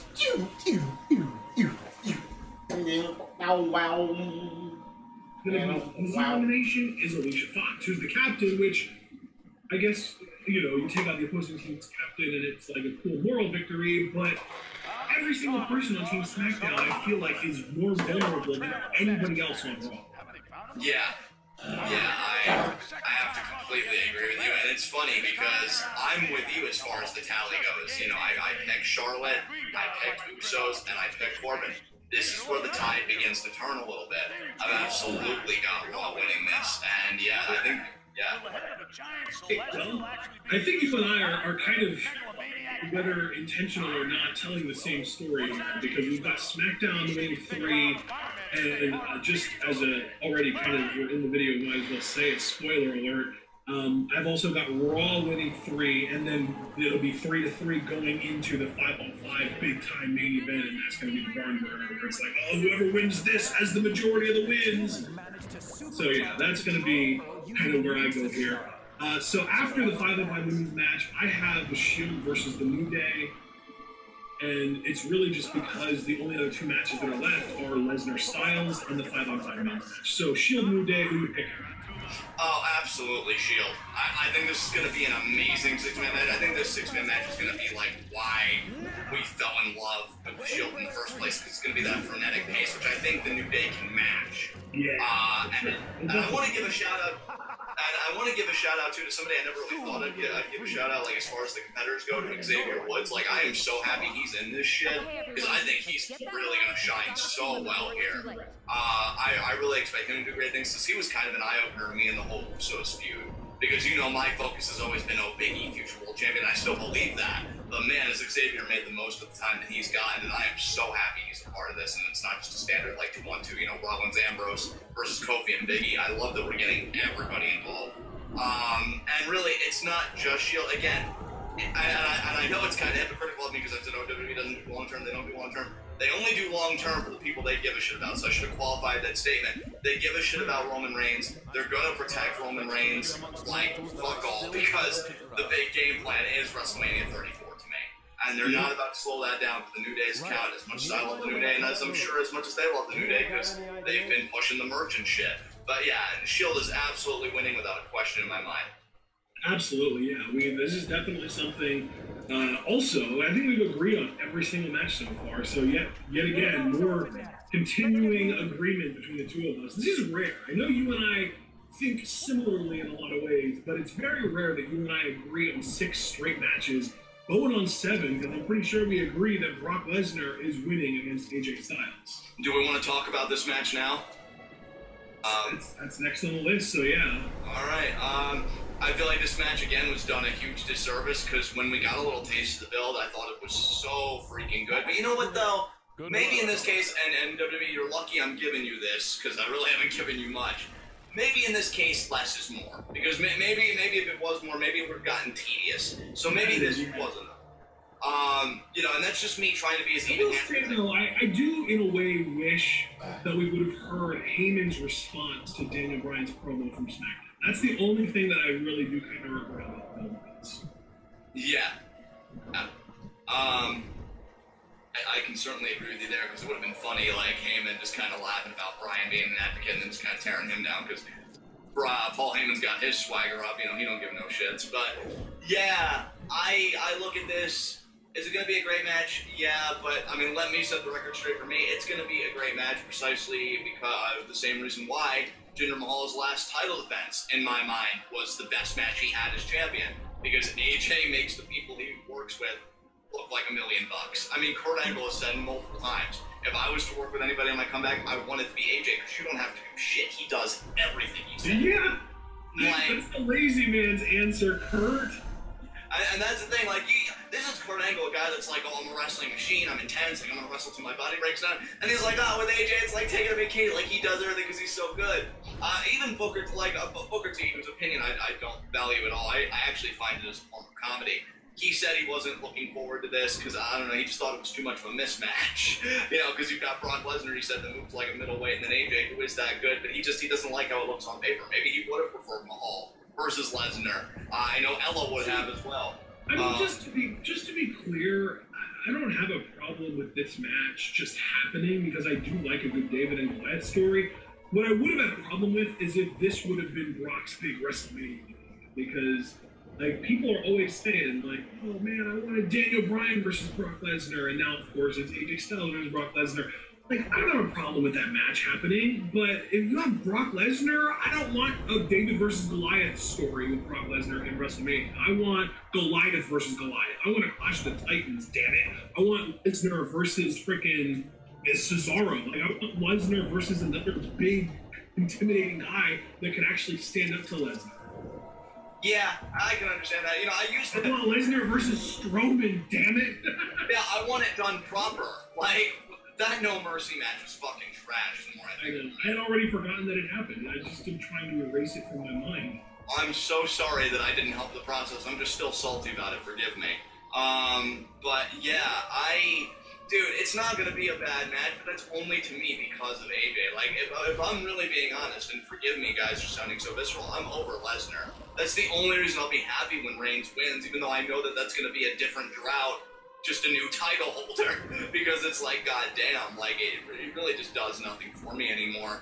And I would have thought better of him had he lost to Strowman, but the moment he beat him with 1 F5, I'm like, no, dude, fuck you, fuck your, you know, suplexes and all that stuff. But AJ's gonna make it look like new. He's gonna sell it like death, and he's gonna be amazing. However, just to get to what you're all here for, absolutely Lesnar's gonna win, and I actually buy into the rumor that he's probably going to win because they're going to want to protect AJ because of Jinder Mahal interference. He's probably going to feel really, spited that he didn't get to be a part of this, that he's no longer the champion, that he's going to want to take it out on AJ. We continue that program, and as much as people may hate me for this, and as much as Ella may love me for this, I do see Mahal getting the title back in the future. So enjoy this Lesnar-AJ match, because I really just don't see AJ hanging onto that brass ring for long. But yeah, Lesnar's going to win. He's going to keep being the man until Roman Reigns knocks him off that perch. There you go. Yeah, WrestleMania 34 is what it's all about. But see, this is where people get you. Because when you say, oh, Vince McMahon isn't a long-term booker, he doesn't think long-term, they can point to, oh yeah, well, he was planning with Roman Reigns versus Brock Lesnar for a year. What happened? But yeah, and that's why I had to qualify my statement saying they only care about long-term booking with their personal projects. Yeah, exactly. Yeah, most of it is just throw shit on the wall and hope something sticks. So yeah, I guess that's, we both agree Lesnar is winning, so that's 7 matches now that we agree. Let's see if we can actually agree on the final match. The final big-time main event 5-on-5 elimination Survivor Series Raw versus SmackDown match. On Raw, we've got Kurt Angle, Braun Strowman, Finn Balor, Samoa Joe, Triple H, and on SmackDown, we have got Shane McMahon, Randy Orton, Bobby Roode, Shinsuke Nakamura, and John Cena. And I was going to go ahead and say, coming into this, I had in my mind Raw's winning, end of story. Before I think about it, I'm starting to second guess myself. So I want you to talk, and maybe you'll convince me one way or another. Yeah, I'll probably convince you, because you'll probably listen and be like, wow, that opinion is so stupid, I'm gonna go the other way. So, yeah, just give me the rope to hang myself. Yeah, dude, I can see where you're coming from, because, you know, on one hand, get that Raw team, right, and I'm like, I really just can't even visualize them losing, especially with Triple H on that team. Because Triple H is actually the big factor for me for wanting to pick Raw. And another thing too, and again, this is always like my crazy logic. The big factor for me wanting to pick Raw is Strowman. And see, because of how Strowman got done last year with, you know, James Ellsworth helping to eliminate him, I could just see them fighting in like an ingenious way to get him eliminated. Maybe not. And that is, you're right, and that's why I'm second guessing myself, because I don't think anyone else on that Raw team is inexpendable. How are we going to get him from Right. You know Triple H has the ego, but we're talking about like 47-year-old Triple H. Like when was the last time he even won like a big time match like this? Like won that Royal Rumble that was, you know, the big deal with Roman, but that felt more like, oh, let's just have someone other than Roman win so that we don't have Roman get booed. And the whole point was for him to put over Roman in the end. So it doesn't really, you know, there's nothing to that. I don't know. Triple H and Kurt Angle are supposed to be WrestleMania opponents, so they might end up screwing each other over somehow, or Triple H frees them hurt or whatever. The one guy that is like the trump card is John Cena, because he is like Asuka in that it could be him versus all 5 guys on Raw, and I would still not be convinced that Cena was losing. So I almost feel like I have to pick SmackDown here, and it's bugging me. Another thing I was going to reference, because, I mean, you know me with my I'll reach into freaking anything to make anything work, but when we had this big 5-on-5 last year, Team SmackDown did win with Brian Orton being the survivors. So part of me thought, well, Raw's getting their win back this year, because again, look at that fucking team. But let's address the elephant in the room here, because I saw Alex Foster ask in the chat. I know that we've seen some fantasy booking, and you know that's what it's about. Let me just ask you, because you're a no-nonsense guy, you're a yes or no straight away. Do you think Jason Jordan is going to screw Kurt Angle over or have any hand in this match whatsoever? I don't think he's going to screw Kurt Angle over, but I do think there's a strong possibility that he at least tries to screw Triple H over. So you think, because here's my thing, right? And the only reason I'm even asking about this is one, you know, Foster asked, and I wanted to acknowledge that because it's been on my mind. This go in 2 ways. Either you're right, because we know WWE's stubborn, and they're like, oh, we know that we can get Jason to work as a babyface. Oh, but who do we have him go against? Oh, I know, Triple H, which will be so effective until he pulls a Triple H. Yeah, they don't ever think about that, though. They're never like, oh, Triple H is notorious for acting like a babyface, and if you were supposed to get the other guy over, all they think about is, Triple H is a legend, let's have this young up-and-comer work with him, and it'll make him look great.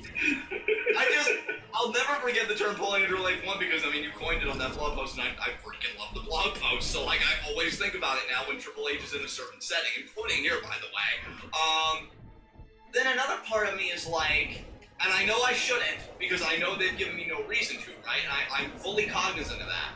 But I also look at it as Jason looking back at the footage as his father just nods and looks at him getting pedigree. And you have to feel a certain way about it. I mean, I know this is normally the time where I go fresh first, fucking people love me, man. But no, like, it's not even that. I just think you look at it and it would be like, well, it's like how Cliff feels about me because I never paid child support. I mean, sure, you say you love me, but I know given the first chance, you're going to want to shove a shard of glass into my chest. You know, because there's a lot of resentment there. I don't know, man, because, like, I'd be lying to you if I said I wasn't thinking about it. And, you know, like... You know, it's interesting, because I do think we will get a Jason Jordan Triple H feud. So, and I think that'll be like the precursor that helps to build up towards Triple H versus Kurt Angle. Right. So, you know, question, I think it's, first of all, I think it's way too early for Jason Jordan to become Kurt Angle. I really do. Because he literally just got revealed like 3 months ago, maybe, if that. And see, again, I agree with you, but because of, and again, this is my cynicism showing itself, and I won't lie about it, I don't think this company is intelligent enough to do a long-form story to rip off the Band-Aid. I could see them going into panic mode and just trying to do a U-turn. You know what I mean? Just trying to turn just very sharply, very abruptly into a different direction. If they feel like it isn't working, they may not feel that way. They may still feel like, again, this babyface thing can work. So I'm really, really waffling on it because loaded this script. What? Are they gonna do like their version of that movie with Will Ferrell and Mark Wahlberg, Daddy's Home, where Triple H is like the cool stepdad and Kurt Angle is the pussy biological father? Oh god! Triple H is the Mark Wahlberg, the Kurt Angle is Will Ferrell, and Jason Jordan is the kid stuck in the middle. God, for all I know, WWE might do what they did with Hornswoggle, Vince, and Finley, where it's like, Kurt, you're not Jason Jordan's real father. This guy is, and then I don't know, some Well, I mean, to be fair, they won't ever do that to Triple H, because that would make people question his loyalty to Stephanie. And that's true. And then he'd look at Stephanie and be like, you know I always wanted a son. I had to do what I had to do.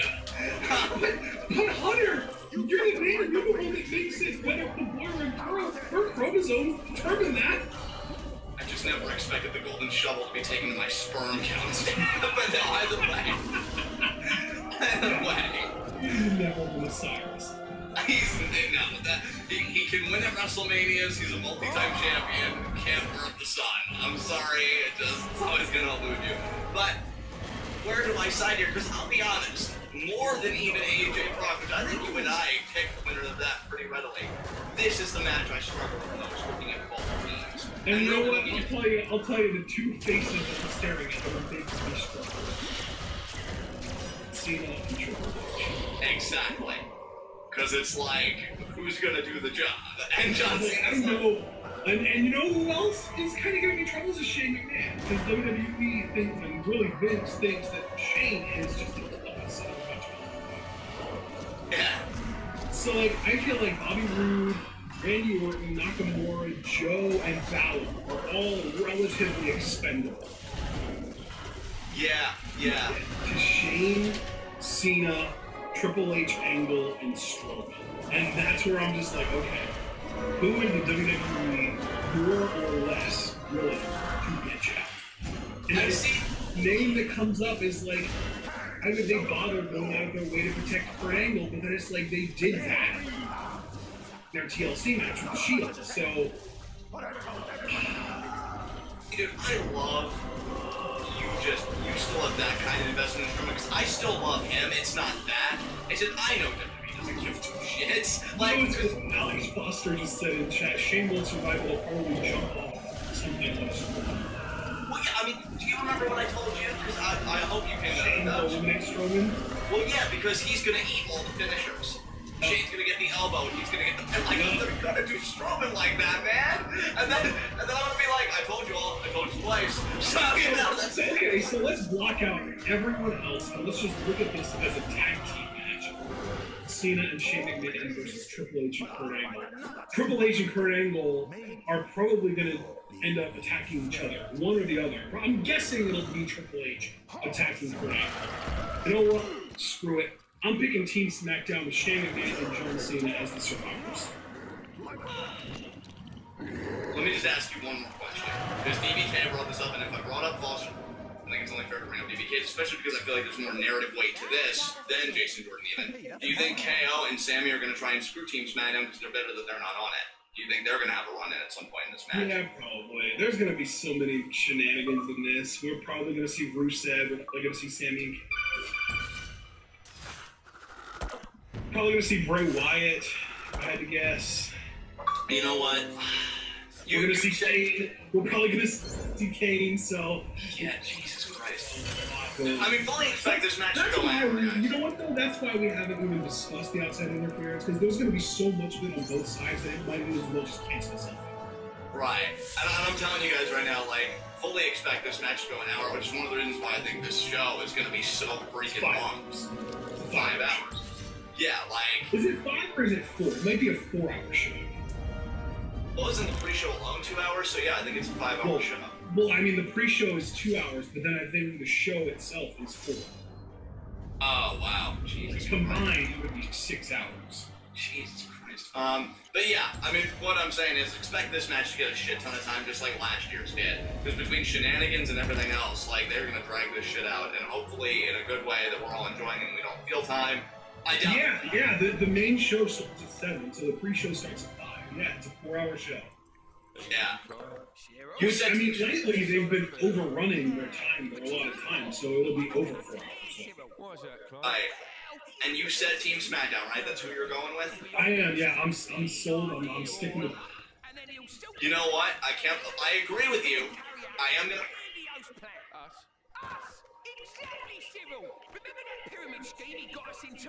What a shambles! Pyramids everywhere!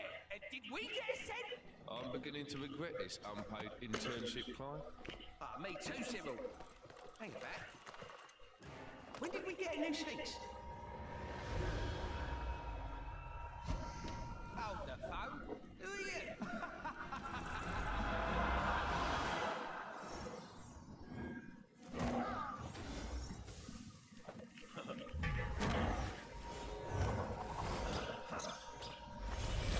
The Nexus fragment! Finally! I'll open a portal as close as I can to the next piece. Quick, everyone, there's no time to lose. Stingray, can you get this back to Wasp and the others? Captain.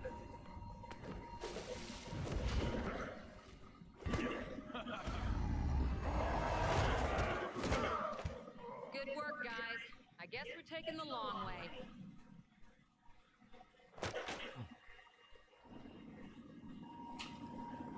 One fragment down, one to go.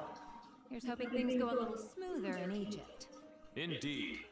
It still vexes me to have fallen foul of Atuma's trap. Team SmackDown too, but I want to say it's because I shall not be fooled so easily. I just think Jason's gonna say "fuck you, Kurt," man. I think Jason's gonna be the difference maker in this, and I can't believe I'm saying that. But yeah, Team SmackDown because of Jason Jordan. Though to be honest, if Team Raw were to win, I would hope it would be either because of KO and Sammy or definitely because of Rusev. If it would be because of Rusev that Raw wins, I would lose my fucking. I would sing Rusev Day. So yeah, but I think I'll go Team SmackDown, so we agree on every match here. This is a tough one though. I really felt myself being pulled in both directions, but I have to agree with you. Hopefully this is a decent card. You know, I don't know.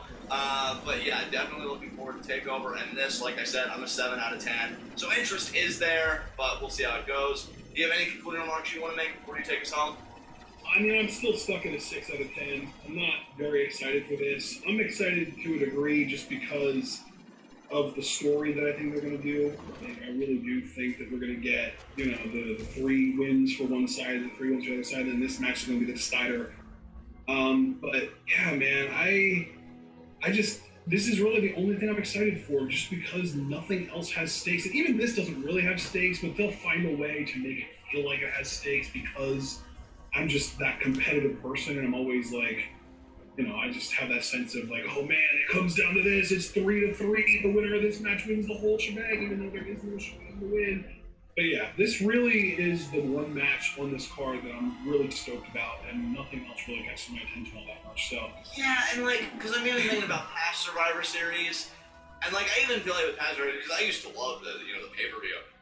Feel like, alright, well, at least you've got rivalries that matter, like even the weaker ones, right? Like, oh, Team Miz versus Team Morrison, you're like, oh, well, they were tag team champions together. One, you know, who's the Jet Eddie, who's the Shawn Michaels, but who are really the 2 people that have beef right now? Kurt Angle and Shane McMahon, the 2 really old fucks in this thing. Like, I don't care. So even if it was like 2 young guys and it was just their beef and this was a feud set, or I would at least give them more credit for that. And you know, we wouldn't even have to get all crazy with like titles or Rumble numbers or this and that. But like, you're both so old, you know, I don't care. So yeah, that's happy Survivor Series, everybody. And yeah, I mean, this show's gonna be Sunday. You guys know we're gonna be doing live reactions. Hopefully it's a grand old time. You know, we always make it such. I'm just waiting for WWE to pull their weight. And yeah, I guess I'll give it to you, Ashton, and take us home. Alright guys, remember to leave a like on the video if you enjoyed what we have to say, and once the video does get fully finished processing, leave a comment and let us know what you think is going to happen on this show. I'm really curious to see what some of the Twitwell fandom has to say about this show. And of course, remember to subscribe if you haven't already, and once you do, remember to click on the bell icon to get notifications whenever we go live. Follow us both on Twitter, like the official Twitwell Facebook page, and check out the subreddit if you're on Reddit. And of course, if you are interested at all in supporting the Twitwell brand, you can do so either by buying merch on Teespring or to our Patreon, in which you can donate a mere $3 a month. And it will grant you access to the official Twitwell patron Discord channel, in which you get to have fun conversations with John, with me, with a bunch of other hardcore Twitwell fans that decided that $3 a month was worth joining that community. Of course, you can also donate more. It's up to you. That's entirely on your decision. If you can't afford to donate a couple bucks a month, then please use your money wisely. Don't spend it on us if you can't afford it. And the $3 that you do donate, if you're interested in doing such a thing, or more, however, will accumulate. So over time, you will be able to buy live reaction requests, live reaction and review requests, if you so please. Or if you aren't interested in video requests, if you just keep on donating, eventually I'm sure we'll hit the community goal, and that will allow us to start live reacting every week to progress. So very exciting times in Twit WoW. We are very excited about tomorrow night's NXT TakeOver War Games. And we will be live reacting to that. And of course, Sunday is Survivor Series, and we'll be live reacting to that as well. So we will see you guys tomorrow night and then Sunday night. And of course, in order for us to see you there, you've got to remember to stay tuned. You forget the rules? Watch the sandcastle. After the sandstorm, hit the one that wasn't there before. Do you have the memory acuity to determine which of these sublime structures wasn't here before? It's Sandman's Sandcastle Selectathon. Essentially, you just hit the sandcastle that wasn't there before. Don't hit the wrong one, or the whole thing will reset.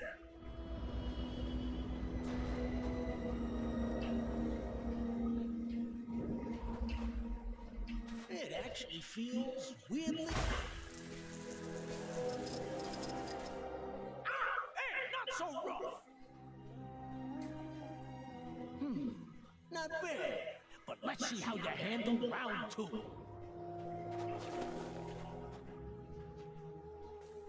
You know what to do. Find the extra sandcastle and smash it until nothing is left but... give it a gentle pat. Sandman is my good friend and ally, and we have a solid working relationship.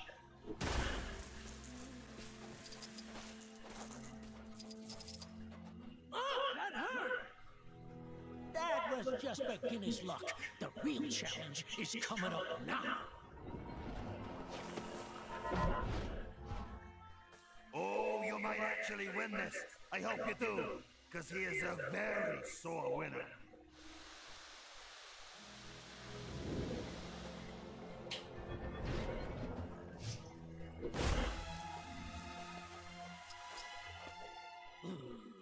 I hope you get sand in your shoes.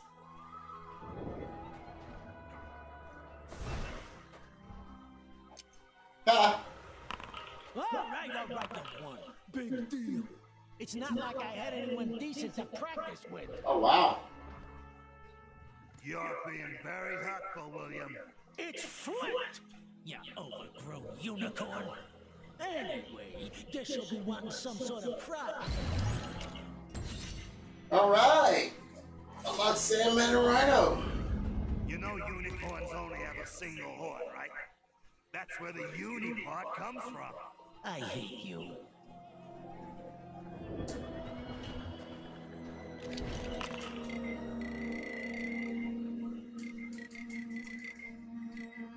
Oh, I just got Sandman. Huh.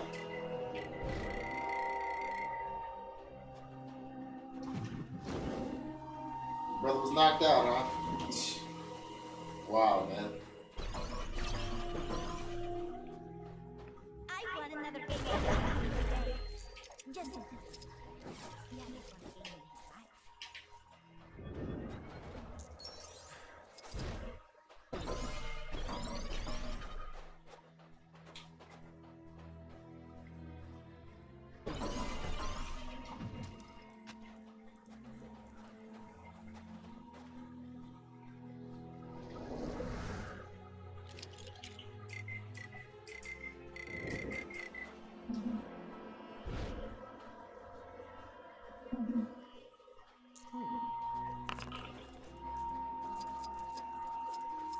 I hope you do, man. It's pretty damn fun, man. Pretty damn fun.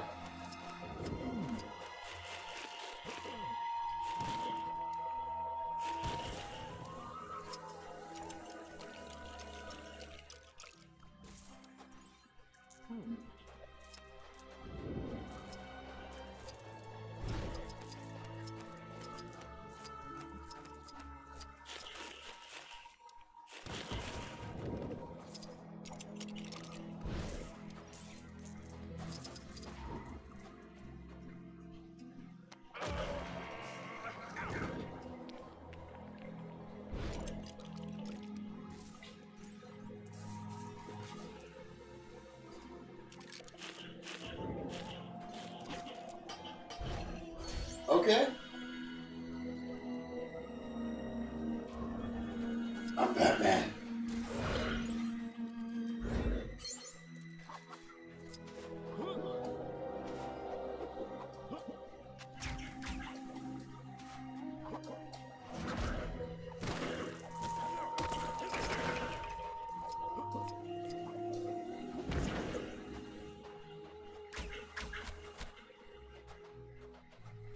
Greetings, travelers. You carry yourselves with great purpose. Tell me, what brings you to these lands? We come in search of an important artifact, a gem of tremendous power. Do you know of any such object? I believe you are referring to the Nexus fragment. However, if tales of its power are to be believed, I can only entrust it to those who prove themselves worthy. And how exactly might we prove ourselves? By completing 2, no, let's say 3 trials. If you can meet the challenge of each trial, I shall grant you the Nexus fragment. Very well. I suppose we have no other choice. Wonderful. Let me know when you are ready to begin.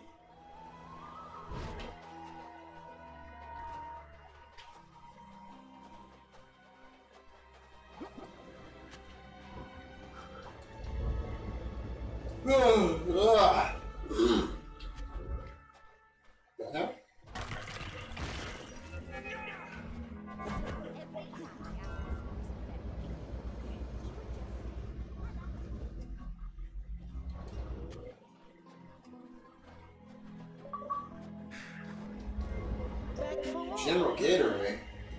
Who the hell?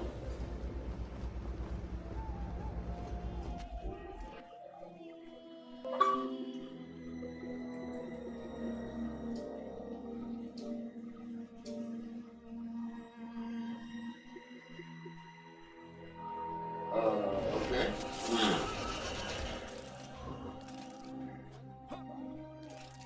Oh yeah. Oh, that's you? Okay. I was like, who the hell is that? Alright. Well, that's an interesting name. General Gatorade. Okay. Kinda dig it.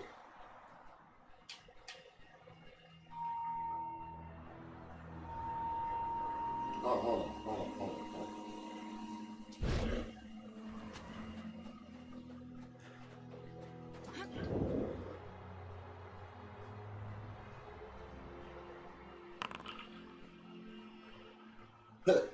Your love for quenching thirst.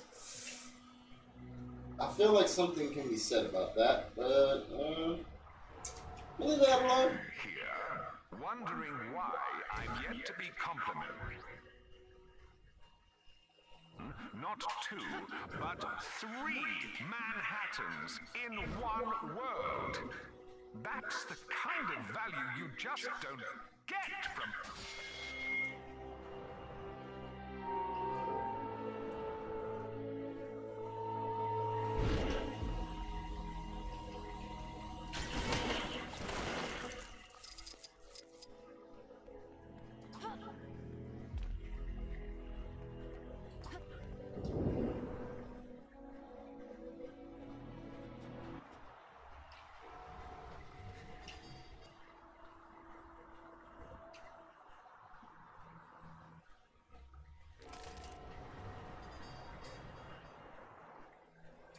Whatever wakes you up, so get down. Want me to play a prank on the other archaeologists? We could decorate the statue and see if they notice.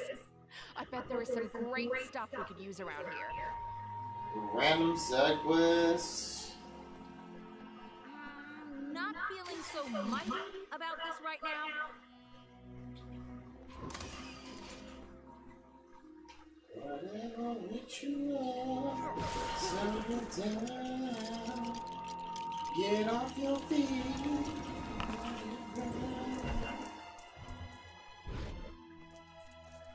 You made it when you were like 14?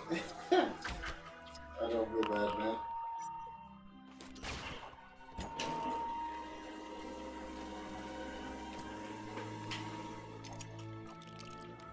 You know, I was just thinking that the one thing our guy was missing was an elegant mustache.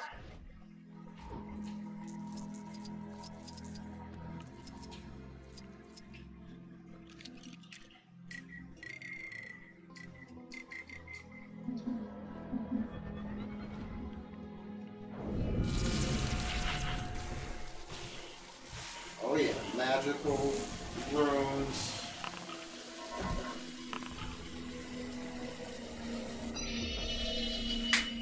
Yes, sir.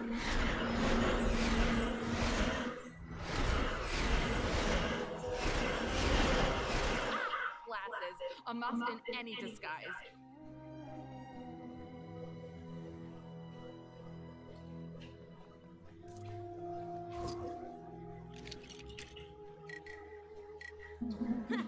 It's about darn time I got into the action.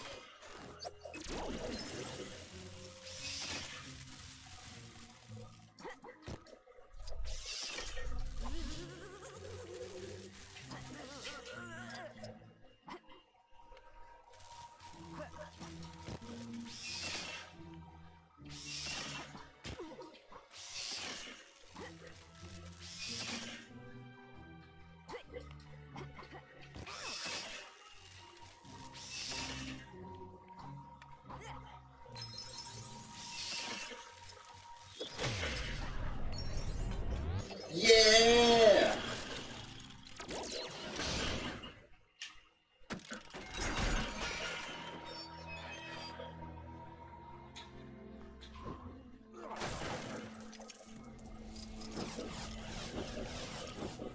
Hey, nice hat. Wouldn't mind one of those myself, actually.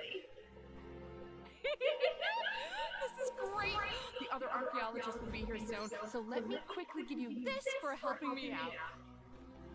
Oh, but feel free to hang around if you want to see their reactions. All right. What was it you wanted to show us so badly? This is indeed an unusual piece. Huh? What do you think it is meant to represent? Doesn't seem that unusual to me. I saw one just like this the other day. Oh, that's not true. You're just showing off. This is a very peculiar piece. So unusual. Completely unlike the other sculptures in the area. You don't think this could be a new god, do you? Completely undiscovered until now? Perhaps some sort of ancient god of hats? Mustaches? General whimsy?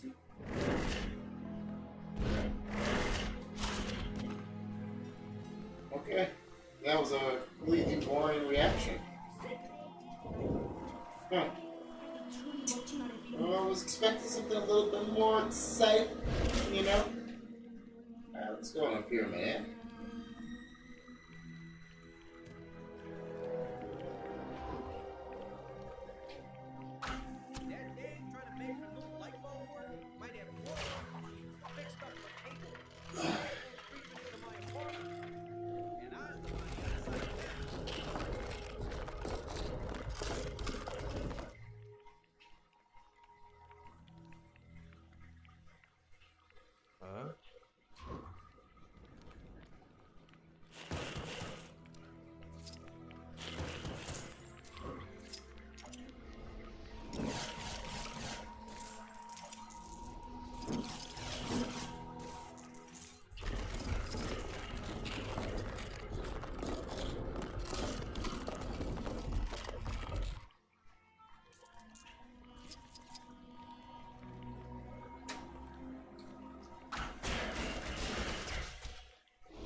Okay.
All right.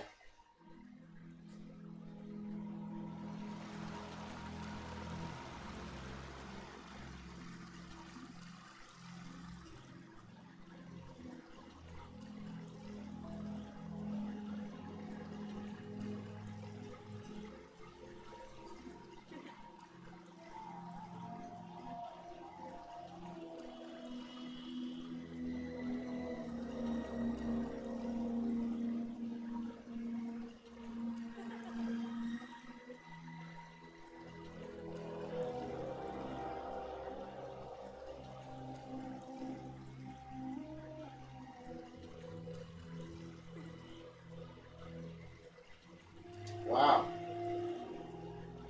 Wow.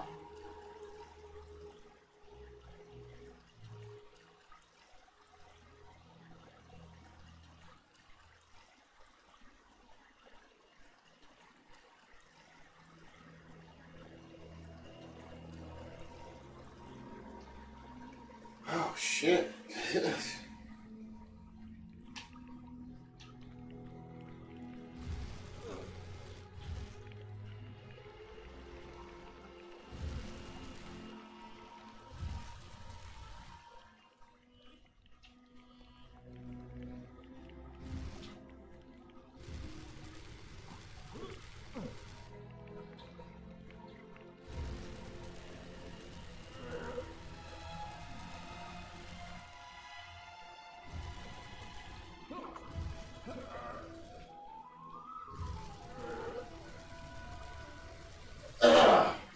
Shit.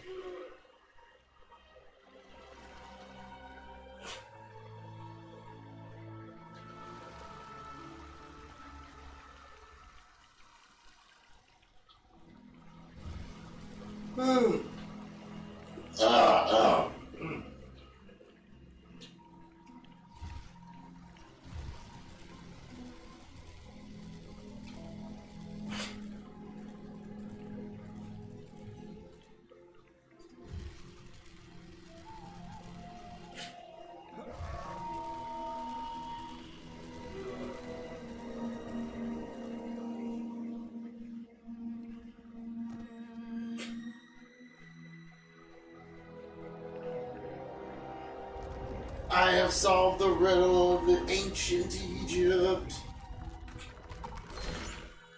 That was pretty dope.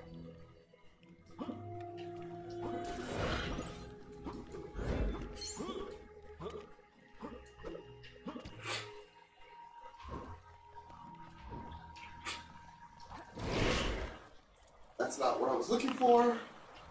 That's okay.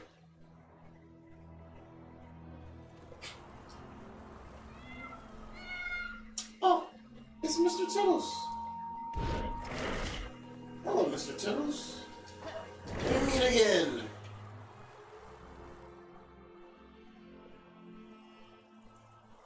Where the fuck is the map? Map data from Egypt, man. We're all over for it.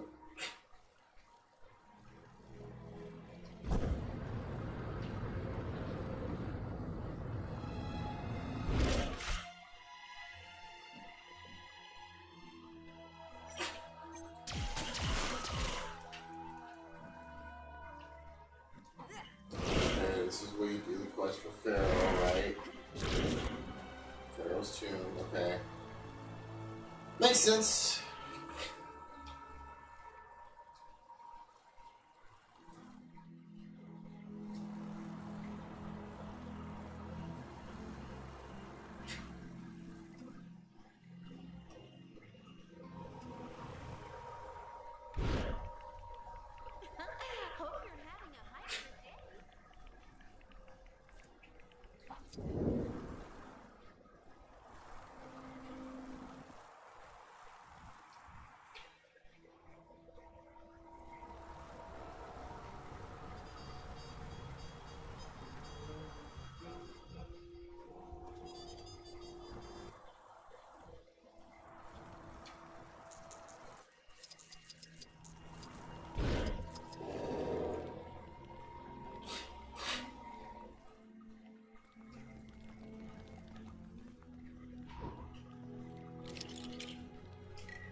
entirely upset you by playing some sort of cinematic.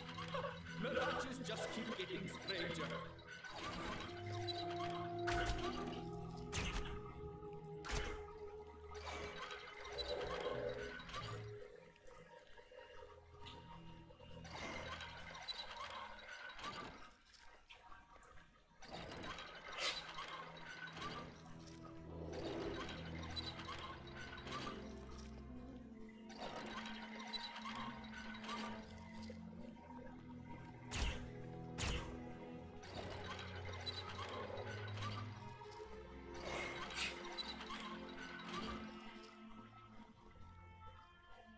Yes.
It is safe to assume this is not of Asgardian origin.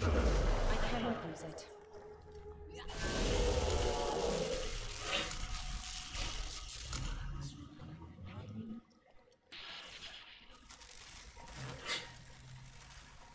Get him, Jane.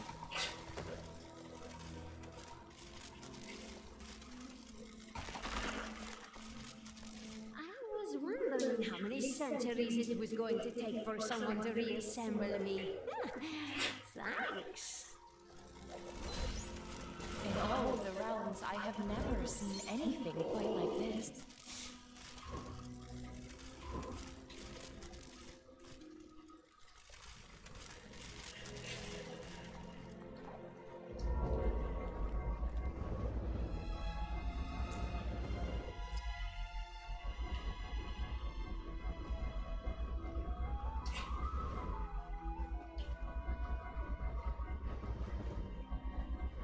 I was wondering how many centuries it was going to take for someone to reassemble me. Thanks.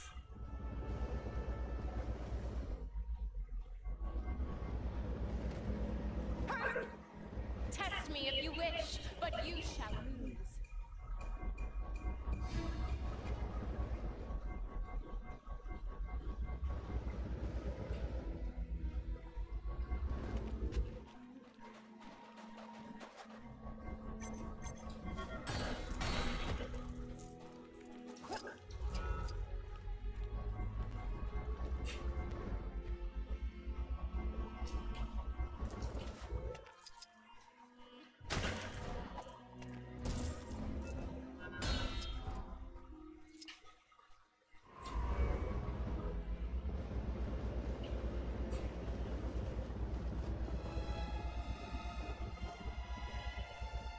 What have I got myself into?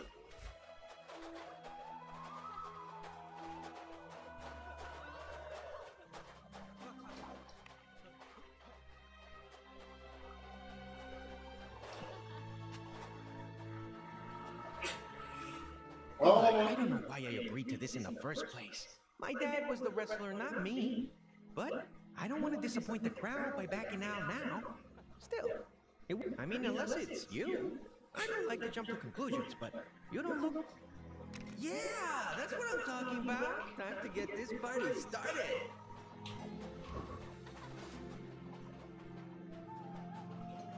Sorry about the delay, folks. Apparently one of our contestants had a little trouble finding the place. Or maybe some Oh shit, wrestling match. Anyway, in the red corner, we have the man live from Mexico, Aracnido Jr.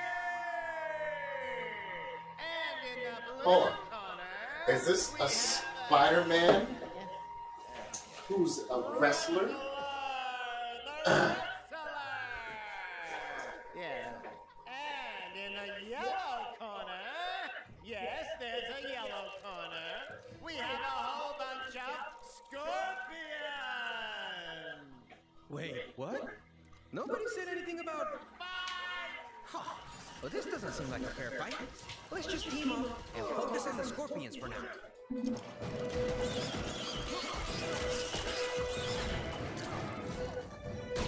it looks like Aracnido and Russell have made a beeline for the scorpions. Or should that be a scorpion line?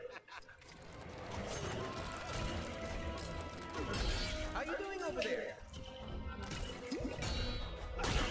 Pretty damn good.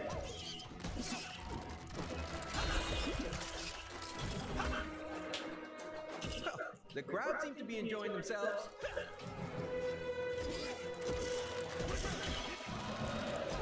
Well, I hope the folks watching at home are enjoying this. Wait, this isn't getting live streamed at all, is it? Oh, when I get my hands on that guy, how many of these things are there?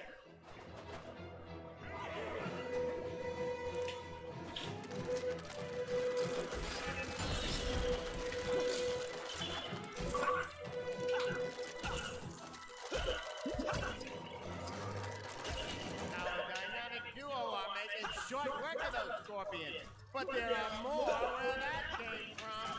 Oh, those scorpions are scorpions! Oh, these clones are bad. Oh, they're bad. I don't want to be around with those two.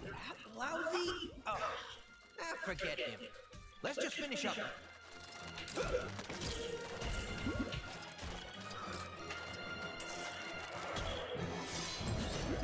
I think we got them all. Nice work, amigo. It's just a shame that scorpion guy got away.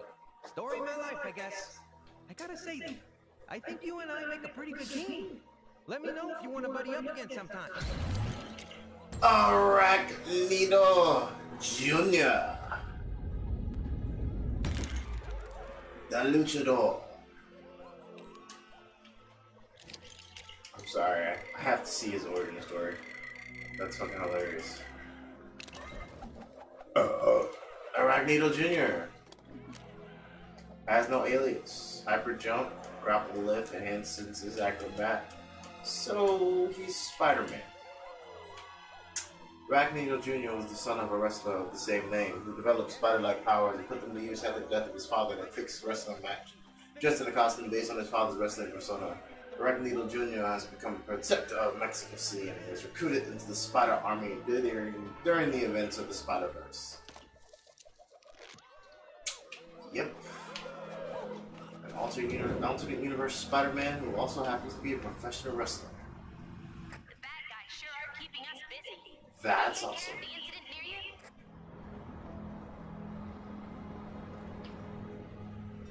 near you? A luchador, a warrior of the mask.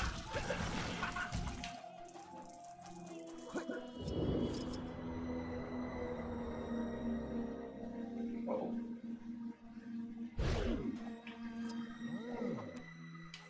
Let's see.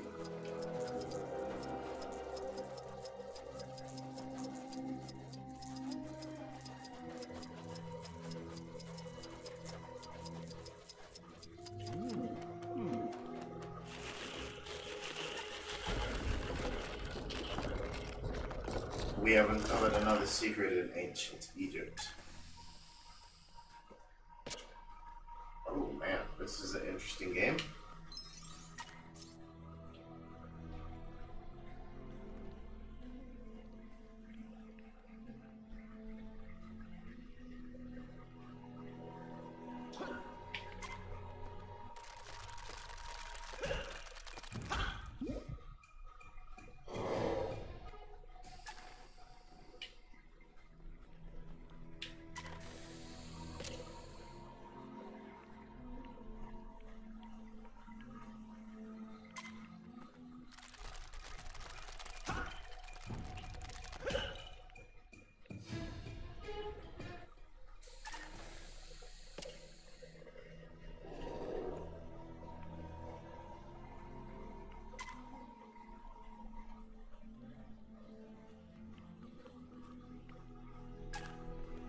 God damn it.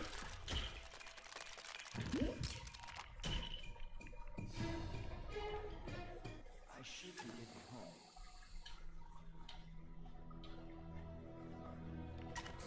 Oh, ho, ho.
Thanks. It was getting a bit cramped in there. It doesn't help that they stuffed this thing in with me. Why don't you take it? Another tune treasure found. I think this is a good stopping point.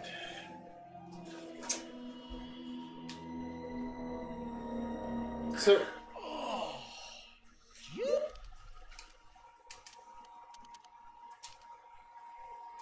save and exit. This is a great point to hang it up. Thanks for hanging out, homies. You guys are awesome. I will see you dudes later.